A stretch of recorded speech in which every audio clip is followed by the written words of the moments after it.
So hey guys, how are you all? Welcome to Tsunami Sage. So we are back with a brand new movie. What if Naruto embarked on a divine Pokemon quest movie? But before we start, be sure to subscribe to our channel and like this video. Now let's begin the story. That was the last thing Naruto heard as he was pushed through a random portal accompanied by a cruel but defeated laugh of Kagaya, letting him know how he ended up seeing millions of colors before blacking out from a combination of fatigue and the G-forces surrounding him. As he was traveling past thousands of potential destinations, a very large, bipedal entity felt a strange power enter its realm of influence. The majority of its body has a light pink-gray-white coloring with linear sections on its body being purple. Its arms and shoulders are covered by large, armored plates, and each hand holds 5 nails. This being is called Palkia, and he is referred to as the god of space. The power is unbelievable, thought the dragon, as he made a beetle line towards the new energy. As Palkia closed in on its target, the Kyuubi thanked his lucky stars he got his other half back during the war, or keeping his vessel alive would be more of a struggle than it was. No wonder the brat isn't waking up. I have felt his body break and tear almost everywhere. The pain he must be in. The Kyuubi trailed off as he felt a humongous energy source that he cannot identify, and this causes him to worry knowing they were in no condition to contest with something of this magnitude. Shock was the first emotion to plaster across Palkia as he reaches his target, followed closely by confusion. How is a human traveling through space, and what is this energy? Thought the dragon confusedly as he feels the energy react to his presence, and cautiously accepts the mental connection he felt forming in the back of his mind. Where am I? Shouts the startled god at the abrupt change of scenery as he looks around the dingy sewer. He notices the pipes on the walls are cracked in some places and leaking blue or yellow energy in certain spots. He floats down one of the paths leading to the energy and finds himself in an open field surrounded by huge trees with symbols he does not recognize adorning the bark. The Kyuubi roars out his frustration at the boy on the floor. Don't you die on me, you little bastard. I finally have some respect for you, so you better be around to appreciate it. As he continues to heal the boy, showing that it's a waning battle from the skin tone and labored breathing. The young man in question is 63 with a Caucasian skin tone. The hair seems to be fading from a sunshine blonde to a snow white the longer he travels through space, as he is affected by the stress that his body is going through. His only visible scar is the one above his left eyebrow. His outfit consists of red sage coat with a dark gray short-sleeved shirt with a white Uzumaki swirl starting of his heart like a bullseye for his heart. He wears standard Anbu pants with his kunai and shuriken holster on his right leg. On his left arm he has Konoha headband as long with an Uzumaki one right beneath it, green and red for each country respectively. On his feet are black combat sandals with toe coverings made of. Palkia hovers over to the duo, wondering why they were here and how he went from approaching a comet to being in a forest. Giant Ninetales, where are we right? Kurama, startled by the voice, whips around and yells, "Finally, you arrive. I have sensed you for quite some time, and seeing how you accepted my invite, I assume you are not here to blast us to oblivion," the Kyuubi states, ignoring whatever a Ninetales is to get to the point. Palkia's eyes widen before getting serious while heatedly asking, "Will you become a threat? I could show you why that would be unwise." His gem in his arm flashes a dark pink to purple in correspondence with his threat. Kurama, sensing the energy build up, quickly clears it up. No. We need assistance as the brat's body isn't capable of handling the vacuum of space, and the speed we are traveling isn't making this any easier," ending with a sneer, hating to sound weak in front of anyone, be it man or monster. "So where are we currently?" asked the dragon in honest curiosity, never seeing any landscape like the one around him. The boy's mindscape, shaped by him after numerous strenuous and hectic situations, explained Kurama simply. Then we don't have time. Kurama cuts in sharply. I give him another 15 minutes tops out here. Even with my help, seeing the hair turning even lighter shades of blonde white and the coughing becoming strained. "Look, I will explain in detail everything about us. If you can pull his body into a safer area so I can fully heal him, I promise it will be worth, and like this brat beneath me says, I never break a promise," Kuruma says while glancing at his host fondly for a second before returning to his tough guy facade. Palkia debates this quickly. They could be dangerous, or they could be an amazing asset if the power output is even a fraction of this feeling, on the oath. "Let them in, father. But they could be a dang, let them in now, Palkia." "As you wish." Arceus scene change. Hall of Legends. As they exit a portal created by the space dragon, whose name Kurama already forgot. Their environment was one of elegance and grace. To Kurama, using Naruto's body to move and interact, it reminded him of the concept of afterlife with the golden gate and marble white columns. The place was in a pocket dimension with numerous chairs designed in weird shapes and a long obsidian black table to fit them all. The most interesting part was the fountain that was beneath the head chair that Kurama assumed belonged to the leader. Kurama suddenly was alerted to the biggest presence he ever felt, eclipsing his de facto father by a decent margin. Kurama first thought when seeing the ginormous creature was that it looked like a Qilin, but what was confusing was the ring-like structure around its gray body. He could feel multiple energy signatures that he could not recognize but could sense that some related to the dragon-like being that led them here. Kurama, the nine-tailed fox Kyuubi in Naruto Uzumaki, I welcome thee to the legendary council in my home, Arceus announces gracefully. Kurama, a little unsettled that he knew not just their names, but also Naruto's last name and his title, chose to answer cautiously, a pleasure to meet you and thank you for allowing us safety. The god of creation laughs, there is no reason to be nervous now. I notice the body of young Naruto is severely damaged, allow me to assist you. As he closes his eyes, Naruto's body glows a brilliant gold and the body quickly heals, but the tips of his hair stay a frosty white. Kurama, feeling the healed body of his charge, finally relaxes and demands, what do you want? Arceus smiles, smart, you realize nothing is free, and after reviewing young Naruto's life and seeing his loyalty to a place that did not deserve such a benevolent person, his struggles with acceptance, the betrayal of his best friend, losing his first love, and sacrificing everything in the war, but never losing his will, truly a man like no other. Get on with it, Kurama snarls, not liking the reminders of the abuse his host suffered. Very well, I have a proposition for the both of you and accepting is your choice, but I have a feeling that Naruto would accept after hearing about the darker side of my world, Arceus says a little somber at the end. What problems exactly? Kurama answers snidely, not knowing at this moment Naruto has awoken and is listening to the conversation, quietly to not alert Kurama yet. The creator takes a breath, abuse, kidnapping, thievery, and so on, things that you think I should handle, but it has always been my faith that humans can settle their own faults, but recently the incidences have become too high, with no proper person or group doing enough to make a dent let alone resolve the issue. Again Kurama says sternly, what do you want? A harbinger, a peacemaker, a champion. Arceus stands to his full height, someone who doesn't think about public opinion, someone who does the right thing even if it isn't the easiest choice or is frowned upon, someone who can turn the tides with his presence alone. I need a Naruto. Kurama, seeing this as another way for someone to screw his host over, gets angry, so saving one world wasn't enough. He must clean up more messes, so he can suff. Kurama, stop, says a shocked Naruto, not realizing how much the Kyuubi cared about him till now, and is deeply touched but knows what he must do. I am taking control, Kurama, thank you for keeping us alive, my friend, I will handle it from here, Yano? Naruto said in gratitude. Whatever, brat, hope you know what you are getting into, Kurama replies, a little embarrassed that Naruto heard him. I knew you were just a big softy, Naruto chuckles, hearing the roar in return. Naruto smiles to himself before his eyes change from the blood red of Kurama to his shining blue, but they also change now with a permanent orangish pigment around the irises, a combo of Sage Mode and Kurama's chakra while being sent through dimensions, giving a stunning contrast. So, Naruto, I am glad to see you awaken, so after hearing my offer, what do you think? Arceus asks, knowing exactly when Naruto awakened in his mind. Naruto, a little shocked by the statement, so you noticed him? You certainly are powerful, but I have no idea what this energy is, and doubt you know mine, care to explain? Arceus smiles, aura is the life energy of this world, something I see we have in common, and the other is psychic energy or energy of the mind, and energy of the psychical. These two energies make up all the Pokémon and a very few humans of my home. So, if you accept my offer, I will have to transfer your inner chakra. Arceus grunts, being interrupted while Naruto sheepishly rubs the back of his head. Yes, your chakra will be converted as long with Kurama into psychic and aura energies, making you the first to possess both simultaneously as a human. Naruto's eyes widen, but can only think about Kurama, but what if this doesn't work and I lose him, or he dies, or is sent back, or... Kurama growls, shearing this, brat, quit thinking so loud and just accept all. But Kurama, the Naruto I know, does not hesitate, so why now? It'll be fine, you brat. Naruto sighs, fine, you are right after all. Naruto looks up with determined eyes, we accept.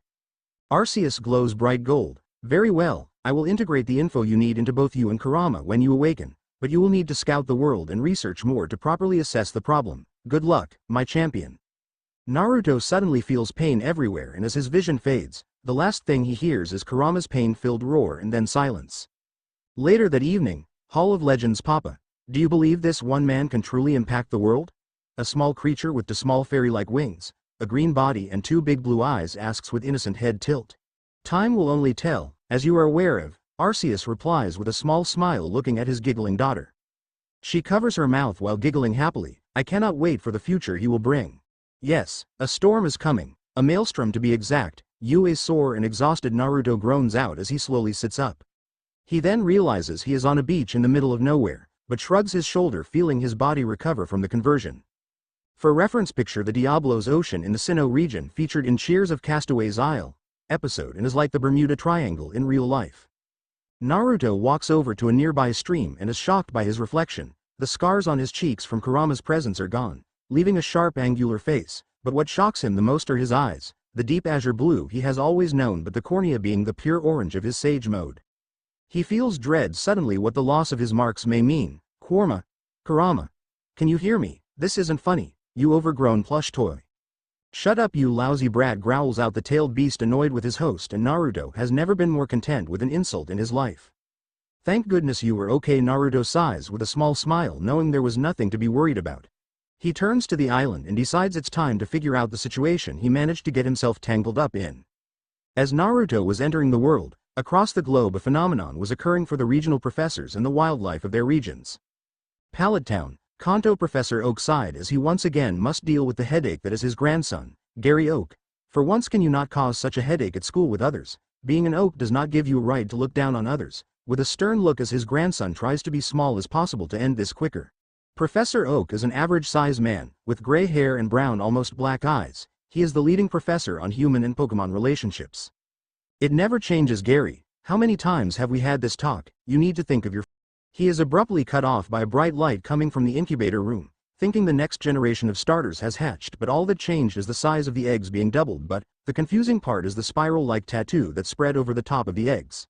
That is strange. I've never seen an egg do this before. Oak trails of in thought as he goes to pick up the egg but realizes he cannot even budge it at all. Now thoroughly out of breath, he summons his Alakazam to move the eggs for him but sees the spiral mark glow in the orange color of the egg and seems to cancel out the psychic's hold. How peculiar, Oak mutters confusedly, but be known to him, this is not an isolated incident. New Bark Town, Johto. Professor Elm is doing his usual stay up till 4 in the morning with scattered papers everywhere and his plate left untouched again. Kerr.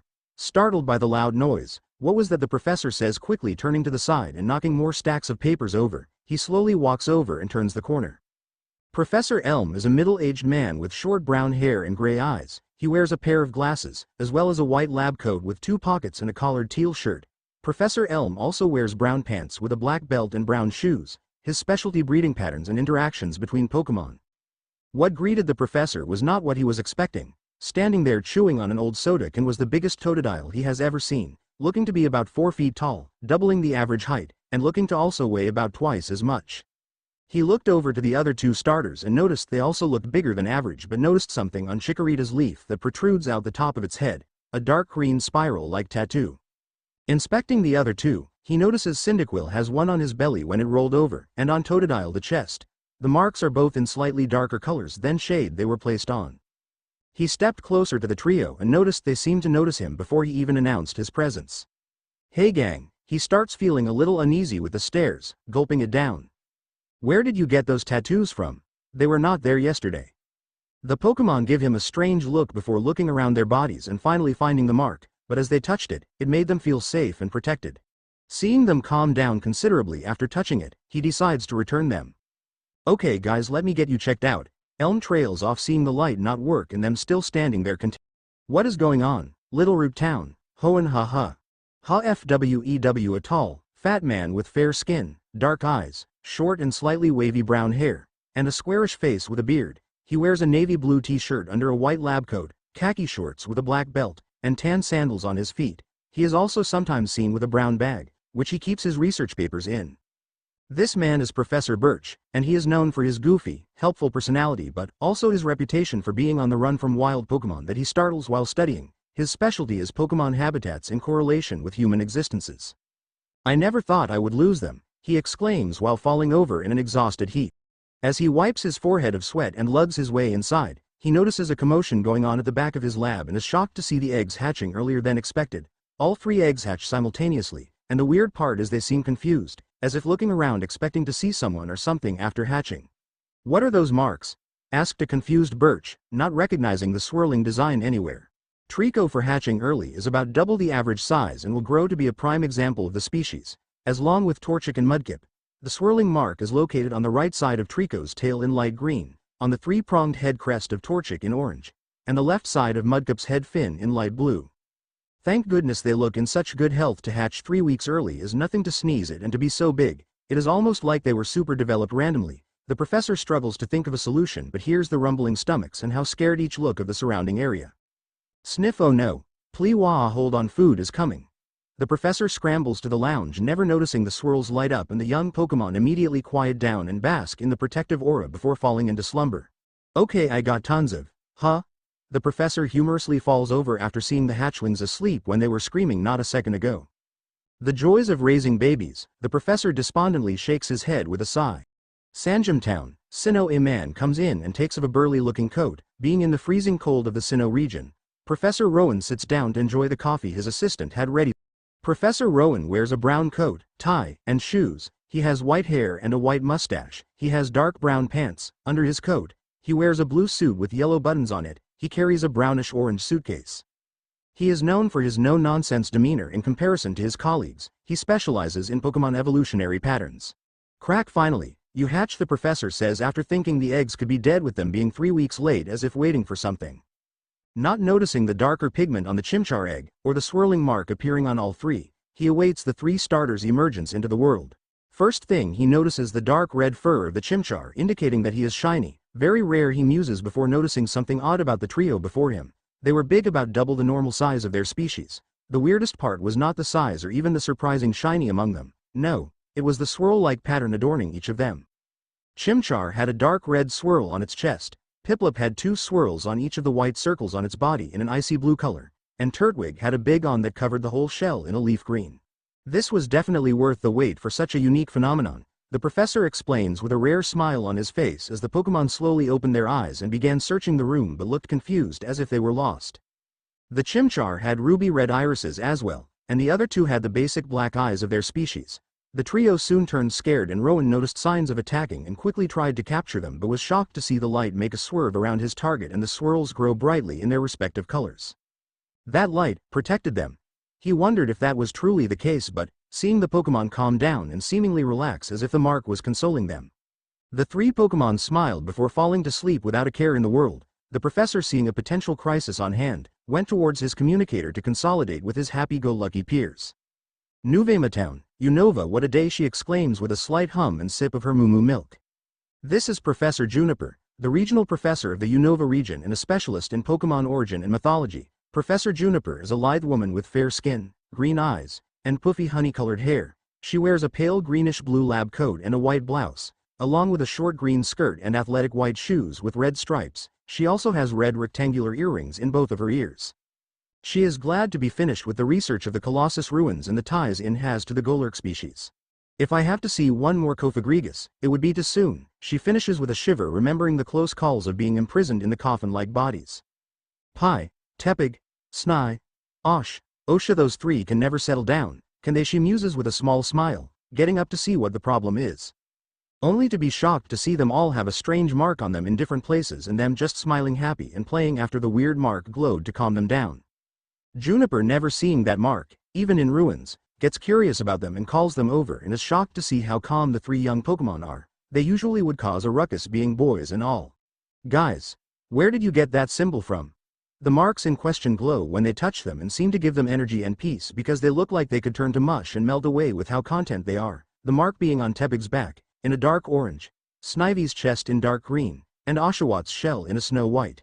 Oshawott can be seen rubbing his shell on High's face in glee, as long with other Woe rubbing their back and chest, respectively. Okay, this is strange even for you guys, getting increasingly worried about the strange behavior and attempts to return them only for the light to curve around them as if the Pokeball was not tied to them. The spiral markings glowed again in response to the try and seemed to deny the return of them. How strange, she muses with slight fascination. I better start an investigation, and there is nothing like a good mystery. Lumio City, Kalo's professor. Huh, what? You can't keep sleeping at work like this, you should be home. The man in question gives a hearty laugh. Yes, my apologies, I thought I made a breakthrough. The man in question is Professor Sycamore, a middle-aged man, with black, curly hair, bluish eyes, and some facial hair under his ears. Sycamore wears a blue shirt, black trousers with a yellow belt, which has the buckle shaped like a circle, and wears orange socks and brown trainers with gray stripes. Sycamore also wears a brown watch on his left arm and often wears with his white lab coat when he is not conducting field research. His specialty is the up-and-coming surge in something referred to as Mega Evolution, and he hopes to crack the secrets to this marvel one day. Are the starters ready? Sycamore questions with a curious head tilt. Yes, but that shiny Froka seems very picky, his assistant answers despondently. Sycamore sighs, knowing all too well how this Froka can get. Suddenly the three starters glow, showing weird marks, with them knowing exactly who their trainer would be through the unknown to all involved in this world was about to change in a drastic way. Diablo's Ocean, Uzushio. A few hours later, as the rest of the world was going through a strange transition, Naruto was scouting out the island, finding it inhabited, except for a strange orange-like crystal with a strange reading as if it were alive but in stasis. A sticker to you if you get the reference. I changed the color though. So, it is just me and Uzushio, proclaims Naruto with a small smile. Uzushio? Kurama projects to Naruto with a raised. Yep. Figured I'd honor my clan in this world and customize this place to fit our needs first by expanding it and adding multiple biomes. He starts of a little somber, thinking about the family he never met, but realizes it is his chance to start anew. The new biomes will be needed to set the needs of the Pokemon creatures Arceus showed us, and afterwards we will need to make a base, then find the nearest civilization to research and find what we are fighting against, punching his hand into his fist with a determined look shining through. Brat, are you forgetting the training you will need to do first to even use the power we have now? You need to convert your attacks over and see if you can't learn from the creatures around us. Ending with a sigh, remembering even though the war tempered Naruto down, he still occasionally jumps into things. Right, forgot about that. Naruto trails off sheepishly, ignoring the stupid brat comment he hears afterwards. Okay, it's time, letting the new power develop, seeing it form a blue cloak around him with red soon joining it, being the color of Kurama's new body. He starts levitating up and concentrates on the ground and grass-based auras in his body to influence the growth of his island. His eyes suddenly flash, one green and one a sandy brown. Ground style. Emergence. Grass style. Terrace. The ground shakes tremendously as he starts to stretch the land and raise the island up more to make the landmass slightly higher and wider to create several coves around the island. The terrace spell quickly covers most of the new land in lush grass and some fruit-like trees he doesn't recognize. Meanwhile, Pokemon in the labs, still in eggs, and those in the wild who have the mark feel the power and the crests all glow brightly, and start calling their names loudly as if answering the call, or in the egg's case start to hatch. Back with Naruto, knowing without training his new energy and body the young ninja could only do one more thing in his current state to secure his position. Now to introduce the protection, Naruto mutters with another breath, and his eyes flash a brilliant aqua blue. Water style. Maelstrom. And whirlpools start to form around the island, not strong enough to deter water Pokemon, but ships will have plenty of trouble getting near the island. Naruto lands thoroughly exhausted and slumps down on the beach looking at the darkening sky. Really? You named an attack after yourself. The Kyuubi deadpans as his host just goes from surprising maturity to a child in the academy on a dime. Hey, it was harder than it looked, and it is perfect name for the move, Naruto says flippantly like it was the only solution. Naruto sluggishly climbs to his feet to be shocked to see the mountain made from the emergence have his crest burned into it, about halfway up the side. As he goes to comment on it, he feels his chest over his heartburn and with a tug rips of his shirt to see the white Uzumaki logo burn into his skin and pulse once before going dim. Thoroughly confused by what was happening, he suddenly feels a connection to the island and multiple life forms scattered around the globe. They feel out of reach, like that feeling when a word is on the tip of your tongue. Kurama, what is happening? Do you feel that too? The blonde asks, trying to make sense of the situation. Yes, Brat, it seems our call to the outside world starts, so, create a base, get some information, and do what Uzumaki Naruto does best, be a form of peace to the innocent and the bringer of chaos to your enemies. The beast finishes with a feral sneer in anticipation for the fights ahead of the duo. You know it, Naruto exclaims excitedly, look out world, because ready or not here I come, while again flumping back into the soft sand of the beach and closing his eyes looking forward to the journey ahead. Not noticing the orange crystal he found earlier in the Daypulse, and form an Uzumaki crest. Viridian City, Kanto Underground Lab. So, you finally succumb to do my bidding, the shadow proclaims with a superior look while looking down at the creature beneath him. As he steps into the light, you see he is a middle-aged man that wears a black formal suit with a long white sleeve button shirt with a red tie at the collar. He has short, brown hair and wears black dress shoes. The Pokemon in questions glares before answering through gritted teeth, yes. Yes, what? You should know how to address me by now, the man said with a sinister grin, loving every second of this exchange. The creature, visibly shaking with rage, grits out, yes master. That is a good little pet, I look forward to our partnership, Mewtwo. After half a year, Naruto learned quite a bit about his surroundings and his powers in general, but what really helped was the three little guys currently sleeping after a long day's training. Flashback starts. 1 month into training, Mount Coronet. The howling winds and biting cold make up the treacherous mountain known as Mount Coronet. As Naruto slowly makes his way up to the summit to train and force his body to adapt to a rough environment, he senses a life form that resonates with his mark, and the closer he got the brighter it was getting, like a weird game of hot or cold. The 18-year-old ninja has not changed in appearance but has updated his attire.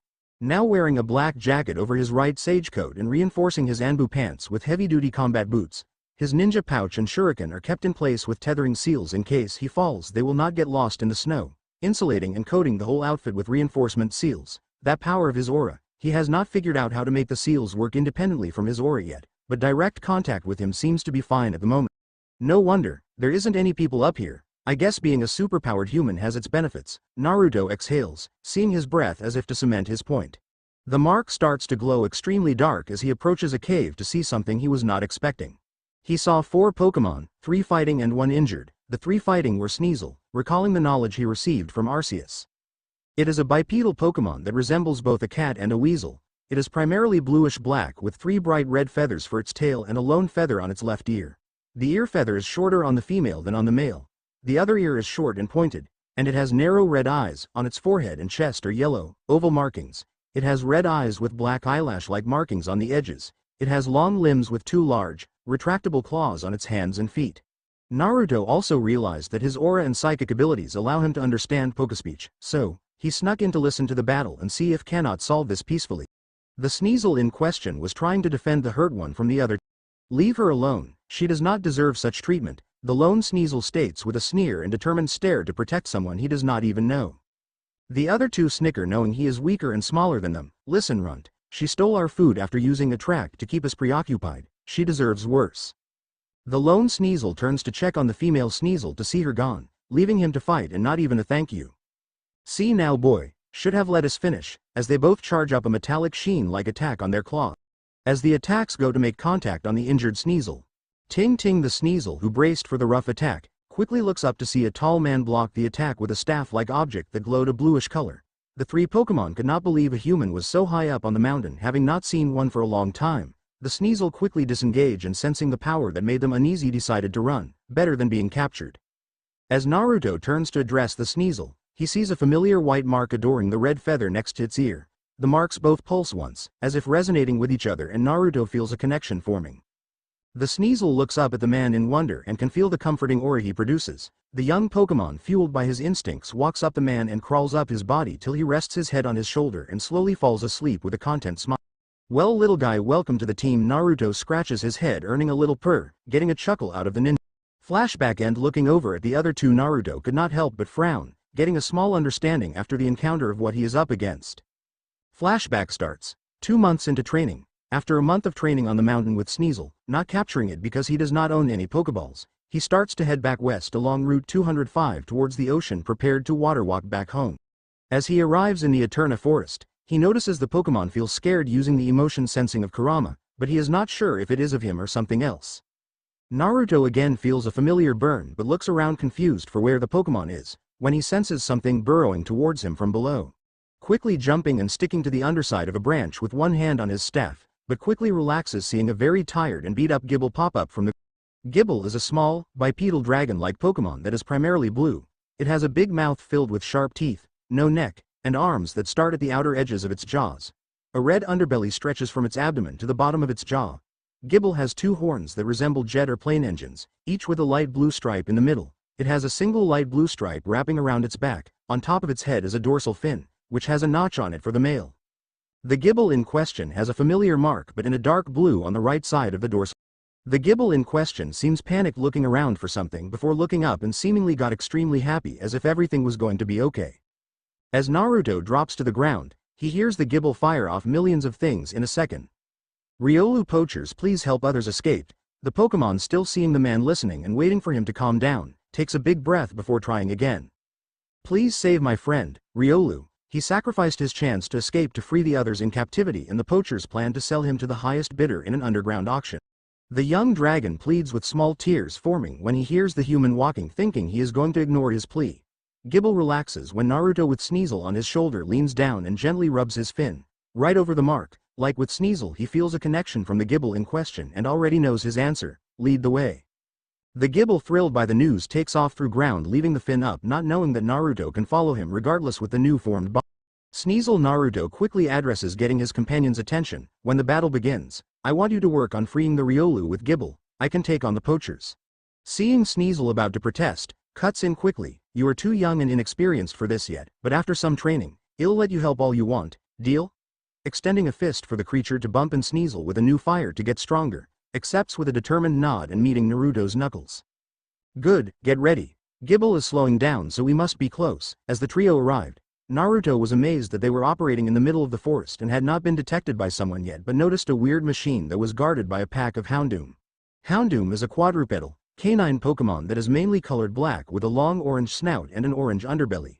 It has small, red eyes and a black nose. Around its neck is a white band with a small skull-shaped pendant on its throat.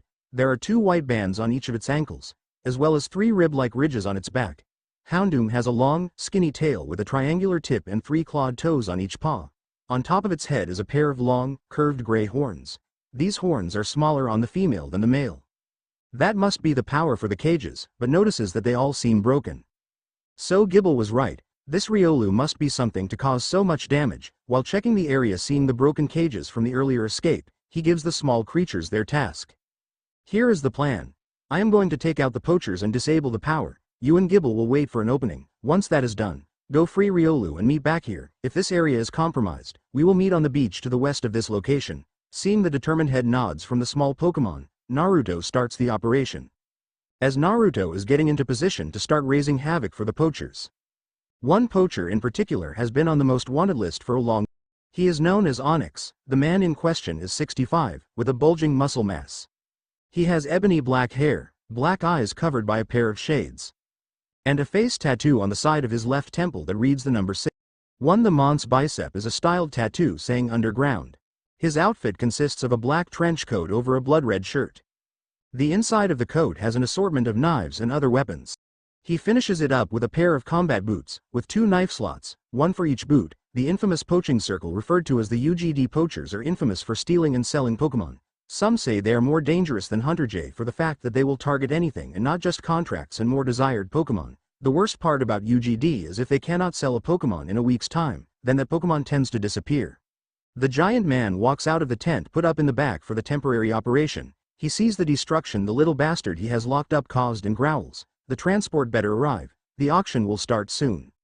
He walks back into the tent to see the little pain in the neck glaring at him hatefully. Usually the cages are kept pitch black, but for this one's case, it'd be too hard to see it. This Riolu is a very special case that happens maybe 1 in a couple million hatchings. The syndrome is referred to as reverseism, 1, where instead of being shiny the natural colors of the Pokemon have been flipped. Riolu are usually predominantly blue. Riolu is a small, blue, canine Pokemon. It has a black torso and legs, a blue tail, and a yellow collar. It has rounded bumps on the backs of its forepaws. It has a black mask and red eyes. It stands on its toes instead of its entire foot. It is sensitive to a special type of energy called aura. However, it does not have the ability to fully use these powers. Although it can still emanate these waves to communicate and sense them, albeit only in ripples, it has developed 2 black appendages that hang down from its head, which rise when Riolu reads or manipulates aura, a special energy that it senses. Like almost all fighting-type Pokemon, Riolu naturally has superhuman strength, stamina, and endurance and can make long journeys on foot in a short amount of time. It is a playful, energetic, and loyal Pokemon. But this one is predominantly black, with a dark blue face mask, ears, legs, and upper chest. The ring around its neck is white and the usually white stones are yellow. The only thing that did not change are the eyes, being the intimidating red that the species is known for. The last feature is in the yellow stones on its arm is a red whirlpool-like design. You sure are freaky, aren't ya? Getting an even more heated reply, and the eyes to glow red in an aura sphere that hits the cage wall and is absorbed by the cage. The cage is attached to an energy converter that takes any attacks used to escape and fuels the cage. I still don't know why I can't capture you in a ball, but the scientists at the auction will surely figure it, giving a last menacing look before leaving. After seeing the man leave, the Riolu looks down at his hands, feeling the anger fade to despair. The only thing that keeps him going is knowing that he saved a few dozen Pokemon from the same fate before being detained here. As Riolu is distracted by his thoughts, a shark head pops up in the room, followed closely by the cat-like Pokemon.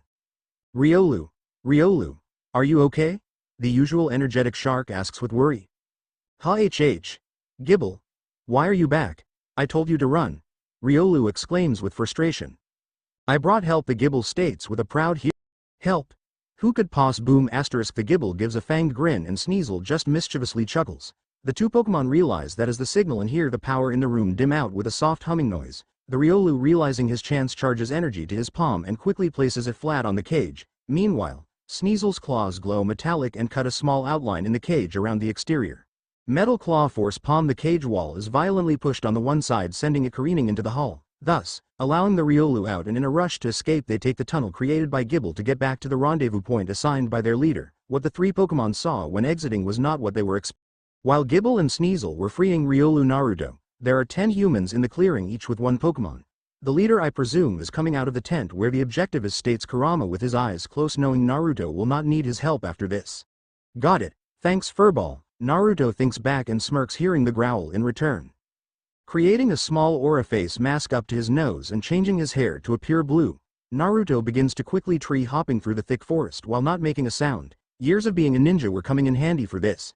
The only moves to this point he learned were from Sneasel were ice and steel oriented, and some basic ground, water, and grass-based attacks. So, with a quick molding of ice-based energy, he develops a small ice shard in his hand. Ice style. Ice shard, Naruto whispers as his pupils flash an icy blue, and the shard divides into 5 points while traveling and converge on the generator, creating an explosion that slightly injured the Pokemon guarding it. With the loud sound, Naruto jumps down and applies ground-based energy to his feet, knowing the one weakness of fire types is ground-based moves. Ground style. Earthquake. This destroys the generator fully and applies massive damage to the 5 fire canines still disoriented from the initial explosion, causing 3 to fall unconscious and the others to be on their last legs. With a quick application of aura to his legs and arms to increase speed and power, he rapidly approaches the Houndoom and with 2 quick chops to the neck also sends them to the land of dreams. The grunts, seeing this man standing on the used-to-be generator, quickly release the last 5 Pokemon, all being Houndoom as well. Okay. 5 more canines and 10 lowlifes to go, knowing that the Pokemon may not be fully evil, but overly loyal to their trainers. Hey punk, a slightly more obese grunt calls out, you gonna call out our Pokemon or? Naruto laughs, saying, I don't have any, nor will I need them for the likes of you, wanting to see how they would react to the claim. As predicted, so you think you're hot shit? Houndoom sick 'em with crunch. Ending the statement with a vindictive sneer and a hidden gleam of excitement for the idea of seeing this man ripped apart. The pack of canines take off with the eyes of the predator chasing a prey, but they seem to have their role in the equation backwards. Naruto, seeing them charge in a straight line, no obvious charges his hands with ground energy and his pupils turn a sandy brown. The first dog lunges for the neck. Naruto sidesteps and punches its ribs, hearing a few bones break, with a quick duck, and reaches up, grabbing the tail and slamming it on top of the next dog, leaving a moderately sized crater. The grunts, shocked, but smart enough to see close range, was suicide call for a flamethrower, and the 2 dogs quickly bathe Naruto in a sea of flames. The grunts give of laughs of glee. He must have got lucky with the first 3, but like everyone else who crosses us, they get burned for it, ending his statement with a terrible pun and a chorus of maniacal laughter. I've had hotter. The simple statement cuts through the clearing as if it were shouted into a loudspeaker.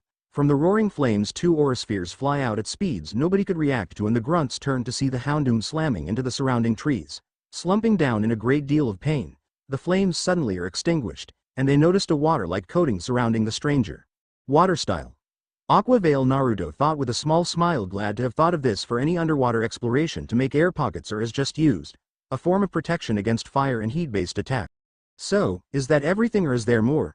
Naruto questioned with a raised eyebrow and crossed arms. When the grunts just stand there stunted and unmoving, he sighed.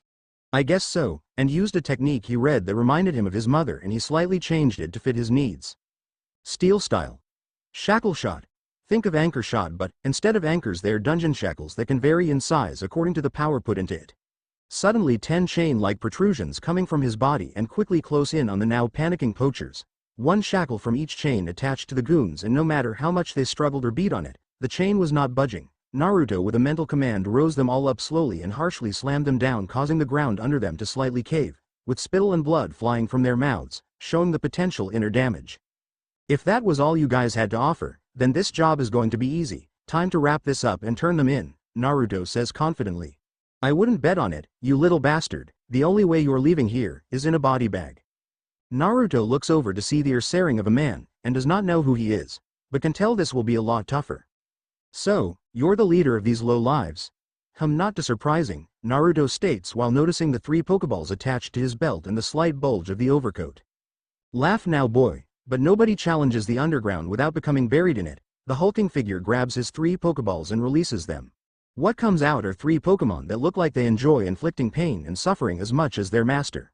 The first is a bipedal, weasel-like Pokemon with a pale, gray body. It has a bright red crown and collar made of wide feathers and a single, thinner feather on each ear. It has 2 tail feathers and 3 claws on each paw. There is a yellow, oval marking in the center of its forehead. Its eyes are red with 3 eyelashes, and 4 fangs protrude from its upper jaw. This is a Weavile. The second is a dark blue avian Pokemon with plumage resembling a person dressed in formal attire. One that most resembles a mob boss. It has a large feather crest resembling a fedora-like hat that has spikes extending from the back.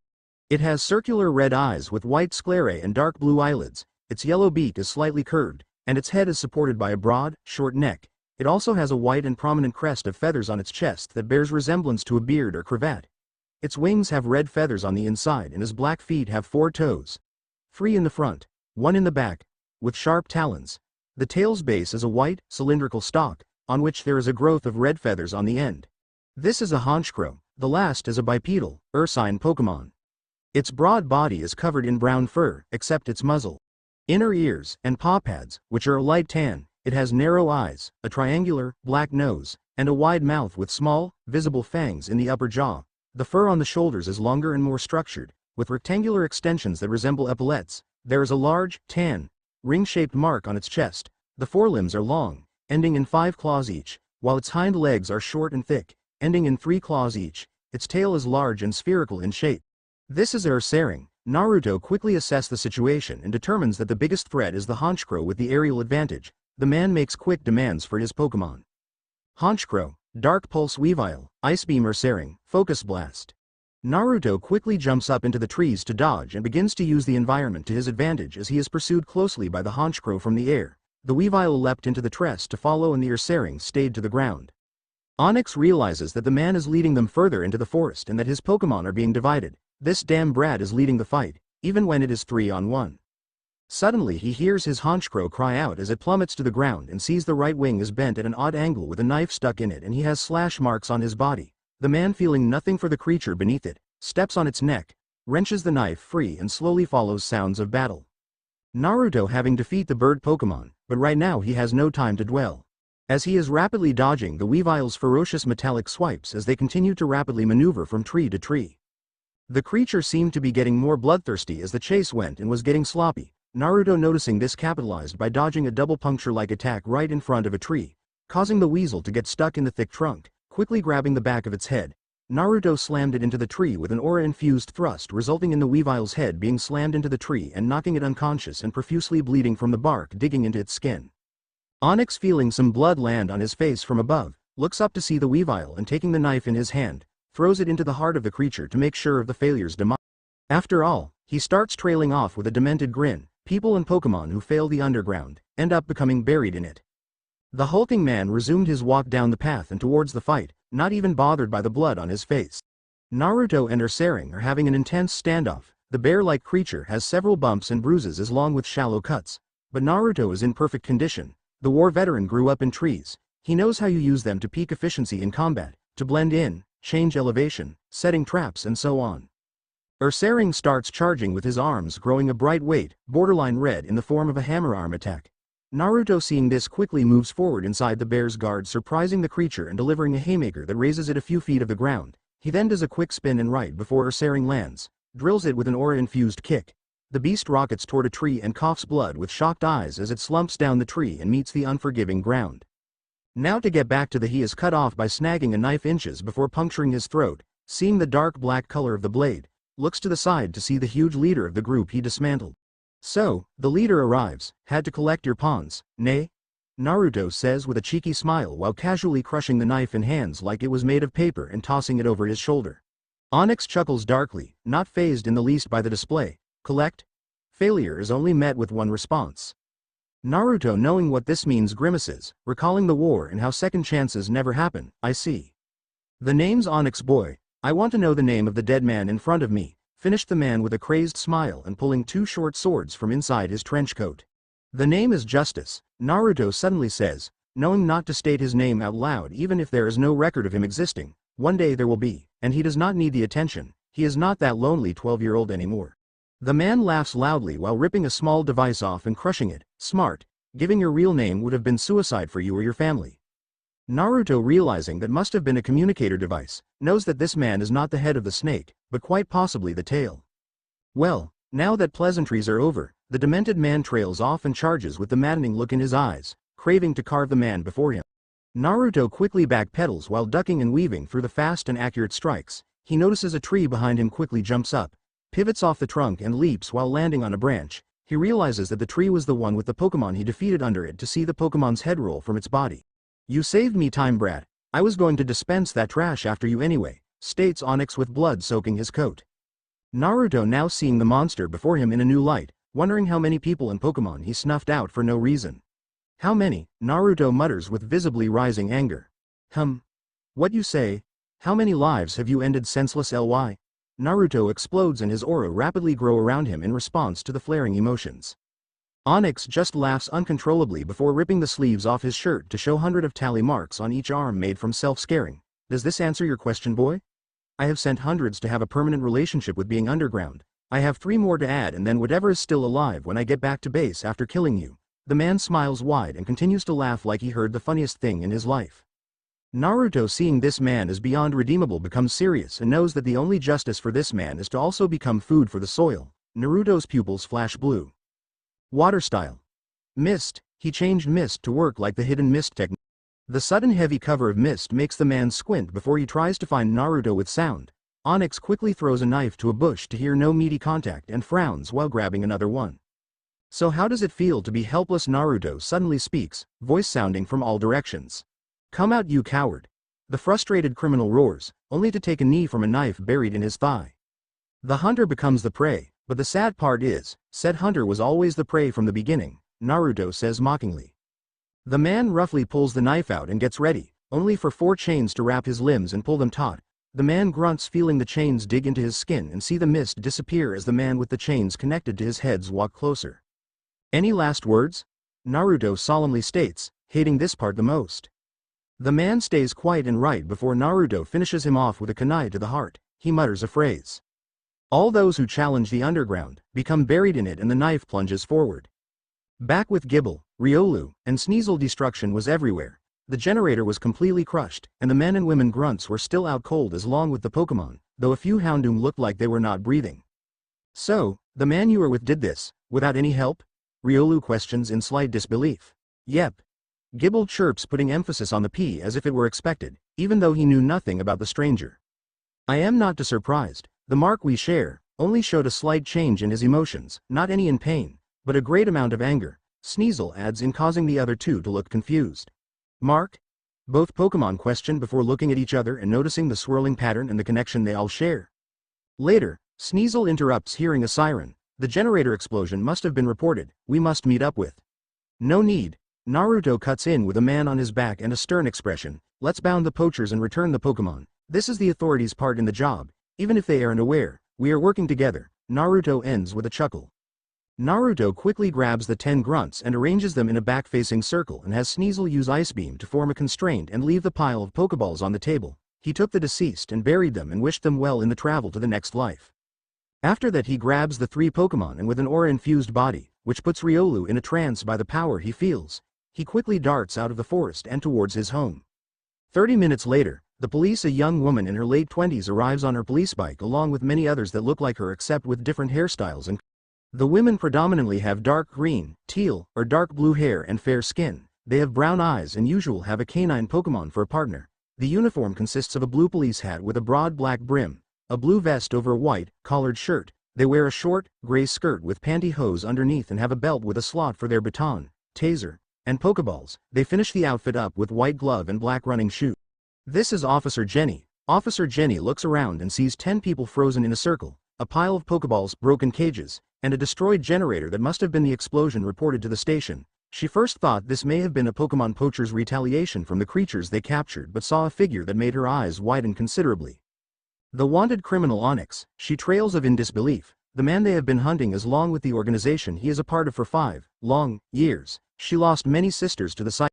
She snaps out of her stupor and quickly take charge. Jenny's quickly round up the grunts and Onyx. This is a bigger operation than we realize. As the Jennies approached the goons, a huge shadow arrived overhead before suddenly 10 needle-like objects stick into the top of their heads, causing them all to go stiff before slumping over as if they were a puppet with the strings cut. The Jennies gasped before looking up to see a man riding a huge quadrupedal. Draconic Pokémon with a long, tapering tail. It is primarily blue with a gray lower jaw and thickly scaled underside. There are red markings on its throat, the underside of its tail, and stripes on the inner surface of its legs. Additionally, there are raised red ridges above its eyes. 3 flat fins protrude from either side of its head, and 2 pairs of pointed teeth. 1 pair in the upper jaw and 1 in the lower. Each of its short legs has 3 claws. This Pokémon is Salamence. The man in question is called He is a man at 61 with short, cobalt-colored hair. He has a tattoo of a 3 on his left temple and dark blue eyes. He also has a scar that travels from the right side of his nose over his lip and ends at the bottom of his chin. He does not have a bulging muscle mass like Onyx, but you can see he is defined, and they are muscles to be used in a fight, not from just going to a gym every day. On his left arm is a familiar tattoo to the recently deceased man. On his left arm spells under Gur in a familiar blood red ink, the rest covered by his shirt. He wears a dark blue dress shirt with the sleeves rolled up to the elbow, and the top 2 buttons undone. His pants are black dress pants with dark blue dress shoes to match his shirt. He emotionally looks at the bystanders before saying one thing that causes them to take cover in the tree line in case it is directed at them. Incinerate. The dragon quickly develops a miniature sun in its mouth and lets it go over the whole operation, and a bright light accompanied by a roaring flame comes as quickly as it went. The clearing looked barren as if nothing was ever there in the first place, and when the head Jenny looked up, Cobalt was gone. No one ever noticed the multiple flying types that recorded the encounter, and to what ends the results will bring. Flashback end Diablo's Ocean. Uzushio. After that he decided to research mostly. Learn all he can about moves, types, how they are used by Pokémon, and in turn learn them himself. He fully converted seals in the 4 months he was on the island, as long with finally making a base for him and his Pokémon to rest and recuperate. He also took time to study the environments and plants of the world and made an island nearby that was half the size of Uzu. He called Konoha in memory of his home. The island is just for growing trees and plains for habitats. The main elements he focused on were ones for capture and attack, so a lot of electric, grass, psychic and rock-based moves for stunning and entrapping. He also learned a few fire and steel-based moves for attacking power. He feels the power growing quickly inside him and cannot wait to get out there. He set his Pokémon up on a schedule after they heard his thoughts and conversation with Kurama. Flashback starts. 4 months into training. Brat, get in here. Kurama suddenly speaks. Naruto shocked because Kyuubi was silent for 2 whole months. What's up, Kurama? Naruto says with his arms behind his head, only to drop his jaw when he sees the swirl-like mark on the Kyuubi's chest. Kurama, you have the Uzumaki swirl? Why? The tailed beast gives a growl before answering. You don't feel the connection we have with the islands you made or the 3 creatures with you? I believe the mark is a way to connect you to the world. It is like the Hiraishin markers you, your father, and the second Hokage utilized, but with extra perk. Naruto, remembering the grueling training and extensive seal theory, slightly shivers. Don't remind me of that torture. Still, Naruto slowly closes his eyes and his mark on his chest glows as long with Kurama's, the islands, and the 3 Pokémon outside. Suddenly his mindscape rubbles before changing to match the islands of the outside world, but above them he sees the 18 symbols used to represent the energies of the world before they too glow. Naruto suddenly feels empowered like never before. He gains an instinctual understanding of the energies as long with Kurama. Naruto, that was the world accepting you. It acknowledges you as Arceus champion. The Kyuubi states, also feeling the same effects his host went through. That felt amazing, but what else can the mark do? Naruto asks inquisitively. From my understanding, it can be used to transfer energy from you to anything with the mark, teleport like on our world, mental communication, and open gateways for whoever you want to be summoned to you instead of always going to them. There could be more, but that's all I could assess for now, the Kyuubi states with an assured head nod. That is incredible. Is that what you were doing all this time? With a small smile across his face. Kyuubi puffs his chest. Of course, the great Kurama-sama never wastes time. Naruto causes that chest to deflate like a balloon, except when you sleep for months at a time. Yes, except when I sleep. The Kyuubi trails off before grumbling, you unappreciative brat. Naruto laughs uproariously, and when he calms down, he gives a small smile. Thanks, Kurama, for everything. Kurama turns away to hide his embarrassment but has a smile on his face. Sure brat, anytime. Naruto still smiles before fading out. Flashback end.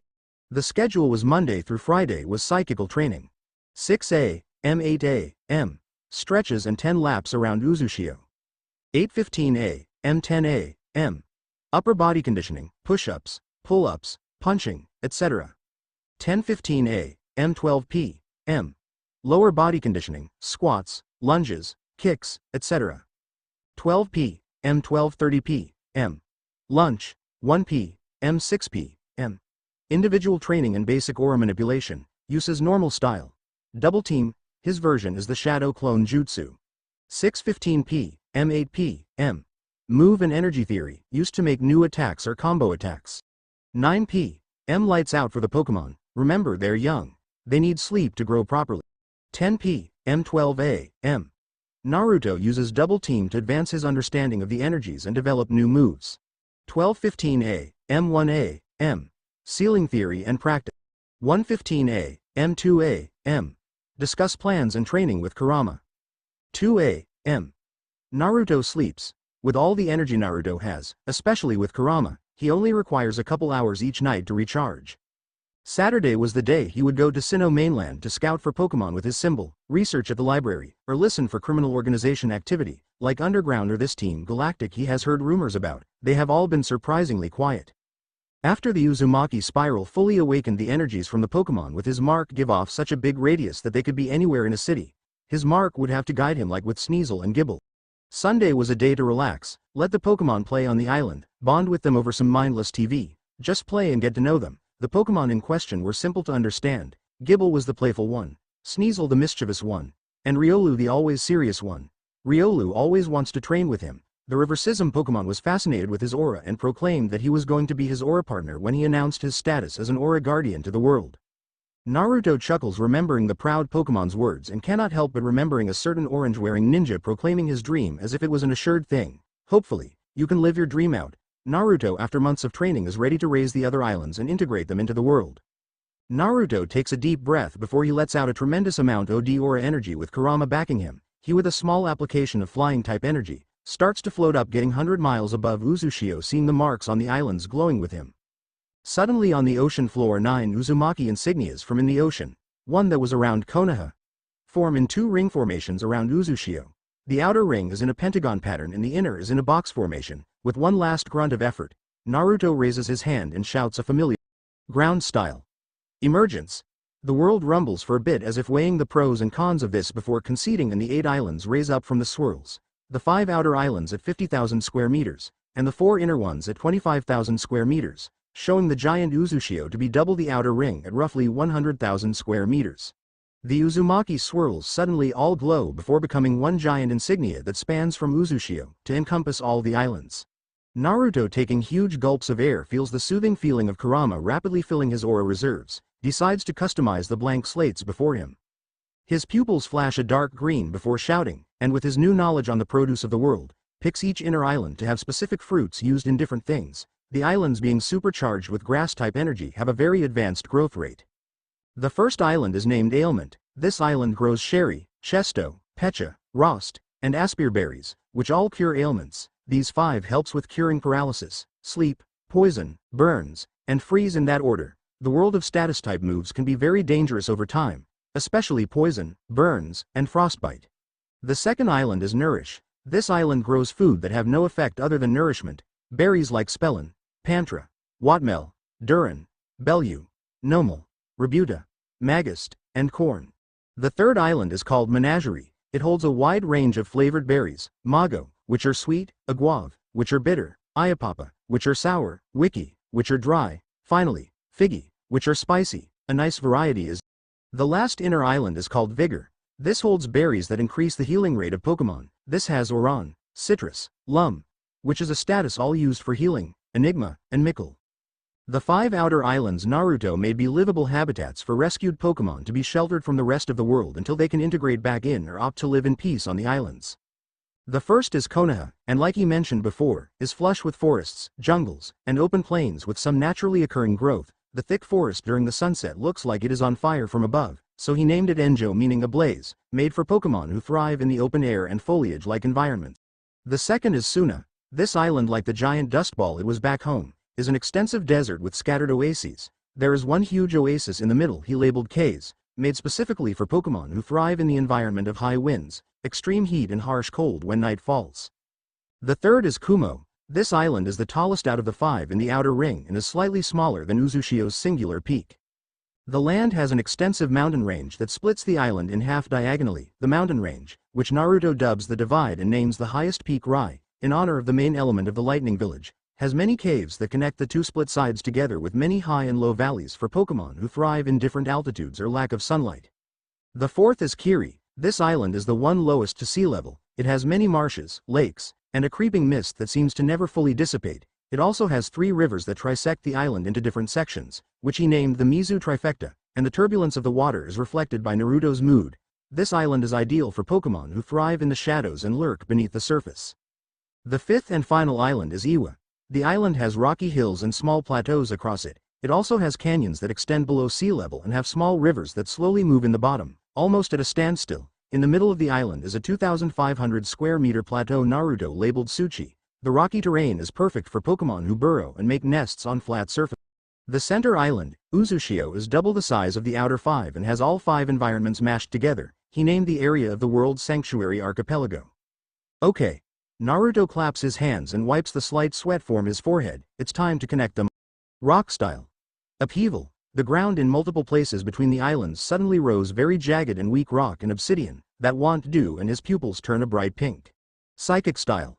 Formation. The rocks all suddenly rise into the air before being formed into arched bridges pinned between light screen-like projections to hold them in place like a mold and connect the islands from multiple angles while making sure they are arched enough for water Pokémon to travel under them. Naruto, still seeing the rough design, improvises. His left pupil flashes a flaming orange and his right pupil a solid blue. Fire style. Overheat, which bakes the jagged edges down to a flat surface for crossing. Water style.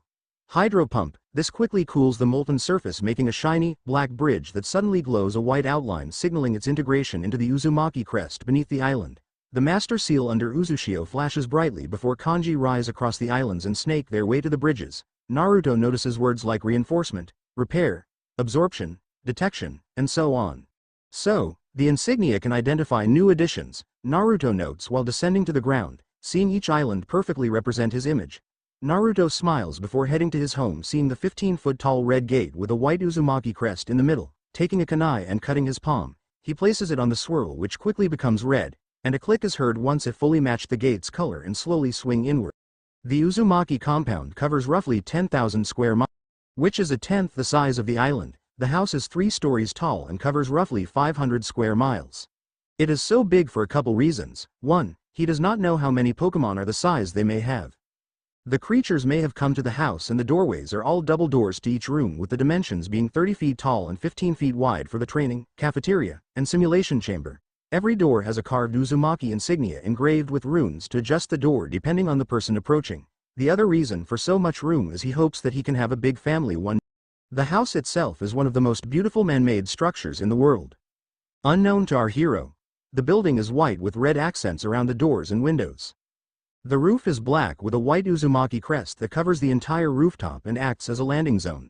There is one entrance to the roof, which is a double door that leads into the mansion. The building has 60 rooms total, 40 bedrooms, 10 bathrooms, 4 kitchens, 2 extensive storage rooms, 1 for food, and the other for his server room, a huge cafeteria-like room for Pokémon of all sizes to eat, a dining room for regular-sized people and smaller Pokémon, an infirmary with a nursery for eggs, babies, and baby Pokémon. And finally the control center. The main rooms in the upstairs portion of the house are the server room and the control center. The house runs off electric charged ceiling tags. The server room is a complex ceiling matrix that retrieves data recorded by the hacker tags he created. The hacker tag operates like a virus, but the only purpose is to record information that comes and goes from the technology they are placed on. The control room is a room with an oval-shaped table surrounded by multiple chairs. This will be where Naruto plans operations involving mid to high-level crime. Believing the authorities could handle small theft and such, the screen is 200 inches wide by 120 inches tall with only parts of Sinnoh filling in a map. He plans to infiltrate the Sinnoh police station and research labs soon to plant a hacker tag to integrate a world map into the system. Looks like the Hiraishin will be getting used a lot. Thank the sage I learned that jutsu, Naruto says, remembering cracking the code on transferring the concept of jutsu and sealing to operate on aura. He was lucky they were both weaponized life energy. Naruto heads for the elevator in the back of the building to head downstairs. The only other way down is from 2 spiral staircases at the left and right wing of the building. As he exits, the room is only divided into 3 sections. A huge vault with racks that line the walls already beginning to fill with scrolls as Double Team clones record new moves they learned while training over 6 months.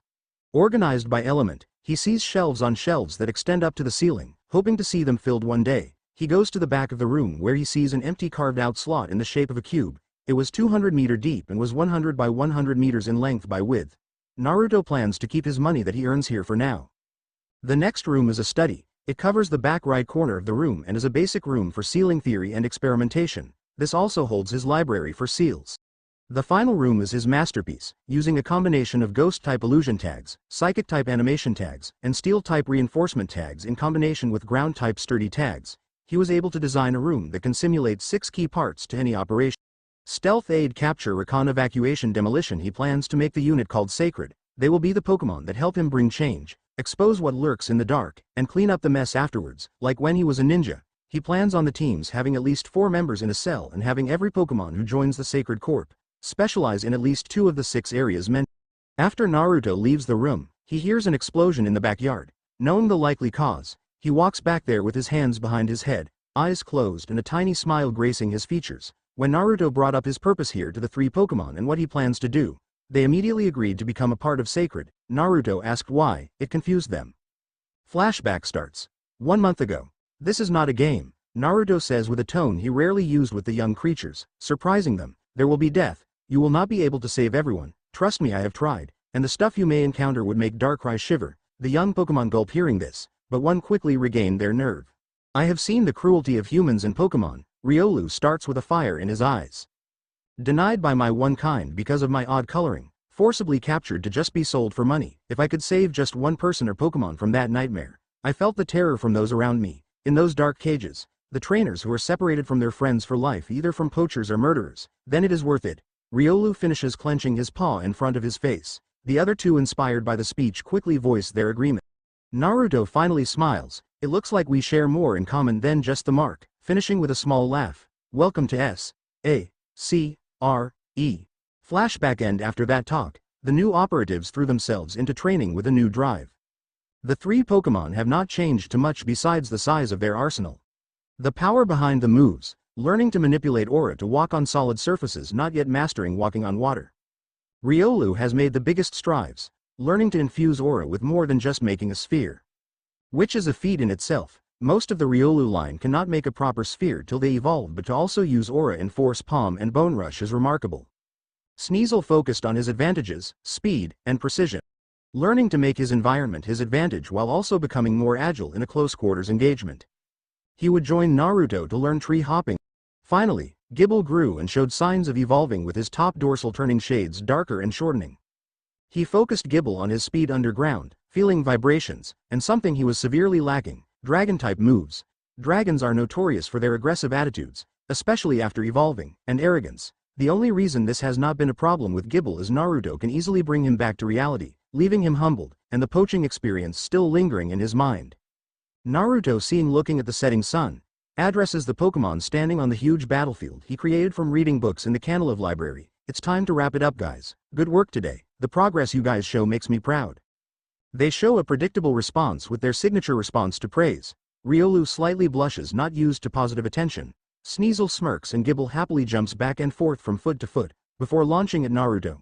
Naruto easily caught the incoming missile and places him on his head before scooping up the other 2, placing them on his shoulders before turning to go inside. As he lays the exhausted Pokémon down, he addresses them. Tomorrow my clones will be taking you down to the simulation room. Seeing he has their full attention, I will be infiltrating a few important places to place the hacker seals to start gathering files and information. The trio of Pokémon, seeing the chance to prove themselves, nod determinedly and cannot wait for tomorrow.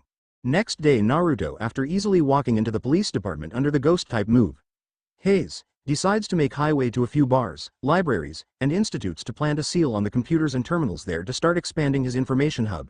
As he goes to leave a bar, he stops hearing something that sparks his interest. I am telling you, man, that casino is rigged, a young man with says in defeat after losing all his money. His friend shaking his head in slight disbelief. That would not happen if you froze on 20 like a normal person, who says hit me at 20 playing blackjack, still looking at the guy like he is an idiot. Naruto smirks at that, but quickly locates a building with flashing lights called the Golden Swana. going to an alley to change back but using the illusion move to change his appearance to black hair, green eyes, and slight facial hair. He would change clothes but with no money it will have to wait till after he cleans this place out. He walks in and immediately is assaulted by the smell of cheap perfume and cigar smoke, taking a second to adjust. He sees the usually expected game tables and slot machines that casinos usually offer. In the back of the room is a bar. He walks over to a drunk man who is playing a slot machine. "Come on you cheat and co-and spitter," the man slurs out while grabbing the handle on his third attempt before he passes out slumping face first onto the screen. Naruto, seeing a chance, grabs a few coins from the man's cup and sits down to play at a slot a few seats down. He puts in one coin and sees the max payout of 10,000 is triple fire element. He puts coin in and the machine whirls to life with multiple lights and the chambers spin rapidly, seeing the first chamber land fire, and quickly followed by the second, quickly sits up straight as the last wheel seems to spin for an eternity. He watches as it starts to slow and barely tick over to fire element at the last moment. The machine announces loudly jackpot winner, and Naruto is showered with coins. Seems like Lady Luck favors me no matter what dimension I end up in. He quickly scoops up his reward and moves on to a table. The game is Sinnoh Showdown. This is just poker, 10,000 to sit down. Big blind is 5,000 and small is 2,500. You intend to play? The dealer acts with a professional attitude and demeanor.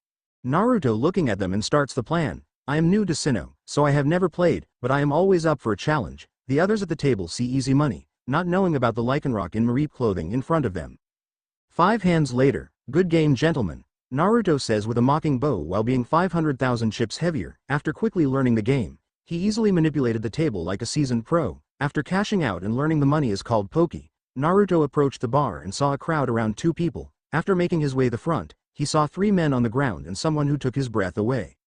15 minutes earlier Amber Likens would not say her life was hard, being the daughter of the Brett Likens, the owner and founder of Likens Law Firm, and Sarah Likens, a lawyer who her father hired and later fell in love with, made life financially a breeze. The problem is it also made it boring. I mean her life is more predictable than seeing a rookie battle a She decided to change that after waking up one day and being able to feel the world around her, and no, she did not mean in a spiritual sense. She could feel the love her parents had, the happiness of the old lady feeding the starly, the sadness and frustration of the single mother trying to make ends meet. To say it was scary was an understatement. She was not sure what to do about this gift. Share it. Keep it to herself? Becoming a detective? She knew all options had positive and negatives. That was the past and after a year, and deciding to learn a martial art, referred to as mind. The problem right now is the emotions she felt from a man walking by her almost made her want to puke. She saw him go into a casino, slowly following him. She watches as he walks into an elevator in the back. She went to follow, though she knew it was a bad idea but was interrupted on the way by a bunch of drunk guys who noticed her. Hey baby, the man slurred with a cocky smirk, what's a piece of ass like you doing here without a man? His buddies laugh as if it was the greatest thing ever said. Panicking slightly at not having a proper excuse she replies, I am waiting for him here, she states with a slight fidget of her hand. Yeah right, he stumbles backward a little before finding his balance, even I know that's a pill of Tauros shit, why don't you come have a drink with us, saying it like it was a statement and not a question. Getting impatient with the man, she snaps, look, I have places to be and have no time to entertain a bunch of drunks who look like they can't even count to 10. She goes to go by them but is grabbed suddenly and pushed toward the bar. No bitch is going to talk to me like that, the man says while smashing a bottle on the bar to make a weapon and his friends watch. Seeing things escalate, girl brings up her hands in a knife-like fashion and gets ready. Little girl thinks she can fight us, let's see you say that when my boys have you begging for mercy, get her. The 3 men, with the agility of a slowpoke, approach her and she can only feel the lust and anger from them. She quickly chops the 3 on the pressure point of the neck and they crumble to the ground unable to keep up with the alcohol in their system. Present time Naruto sees a woman roughly his age, he assumes between 19 and 21, and around 56. She has flowing platinum blonde hair, and soothing, amber-colored eyes. She wears a short-sleeve black crop top that shows off her toned stomach and generous chest. She wears a pair of jeans that look like they were painted on her long legs. She wears a pair of black boots with a fur lining and has light lip gloss on her luscious lips. After Naruto snaps from his daze, he can see her trying to dodge a drunk man who is furiously slashing while shouting incoherent things. The crowd is blocking off her escape and right before the man can plunge the sharp bottle into her neck, the drunk man is slugged hard enough to raise him off his feet and slam into the bottles on display behind the bar. Naruto was not sure what came over him but seeing the man about to kill her and nobody stop it, he snapped. Amber was shocked, going from one second thinking it was over and the other looking at her savior. Disguised Naruto quickly grabbed her wrist and drug her out of the casino, ignoring her protests till they were back in the alley. Naruto let go and she whirled on him. What's the big idea? She says with righteous feminine fury. Naruto, fighting the instinct to run from years of suffering under Sakura and Tsunade, replied just as heatedly, what are you thinking? A beauty like you walking around dressed like that, do you want to be assaulted or Amber, blushing lightly at the beauty comment, responds nervously, what do you mean?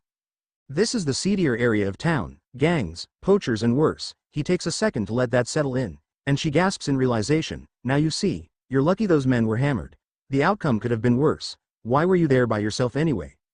Amber does not know what to do. Maybe tell him her secret, and see if he will believe her? As she debates in her head, Naruto can sense her turmoil and decides to help her along. This world is not all sunshine and rainbows. Taking a risk to help others takes guts and sacrifice. The world will never know it was you, but you know it's the right call. Amber, hearing those words, decides to take the plunge. With a deep breath, I was there because, seeing him send her an encouraging nod, feels oddly secure to speak her mind. I felt a sinister emotion on a level one never felt before and was following him to see where he went. I know it was stupid, but reporting to the police a feeling I got. She ends with a dejected headshake while looking down. Naruto decides to answer her leap of faith with ones of his own. If I told you that there was a way for you to make a difference in the world, but it meant giving up everything for it, would you? Knowing that this could take years, maybe even a decade? She looks up stunned, thinking of her parents and all the friends she would leave behind. It sounds crazy living the cozy life I have. No issues with money, loving friends, and family, yet my heart yearns for more, to see the world and use my gift for more than just everyday activities. If that means not seeing them for a while, but I can give them a brighter future. If that chance was possible, then I would take it in a heartbeat, she finishes with determined eyes and squared shoulders. Smiling the biggest since arriving, Naruto lowers his disguise, shocking her greatly. I never introduced myself, did I? My name is Naruto Uzumaki, and my mission is to save the world. She quickly refocuses, hearing the statement with a small blush from seeing his face, eyes, and body. Would you join me, miss? Naruto leaves it open for her to finish. Amber likens, thus, started the journey of the one who would be known as Truth, the mistress of emotions. The Golden Swanna. Afterward, Amber told him where the man went and did something that made her almost pass out from shock. Naruto used ghost style haze once more while holding her hand. As she went to question him about it, she got a mouth later and nodded, knowing this was serious. They made it to the elevator and he simply phased through the door, checked for cameras before lowering the haze. When seeing the coast was clear, turning to her, you were right to be suspicious of him. This elevator is a Devon X Fast Track. The book I read said these were only used in buildings with at least 10 stories. She gasped, so, for the casino to have one doesn't make sense.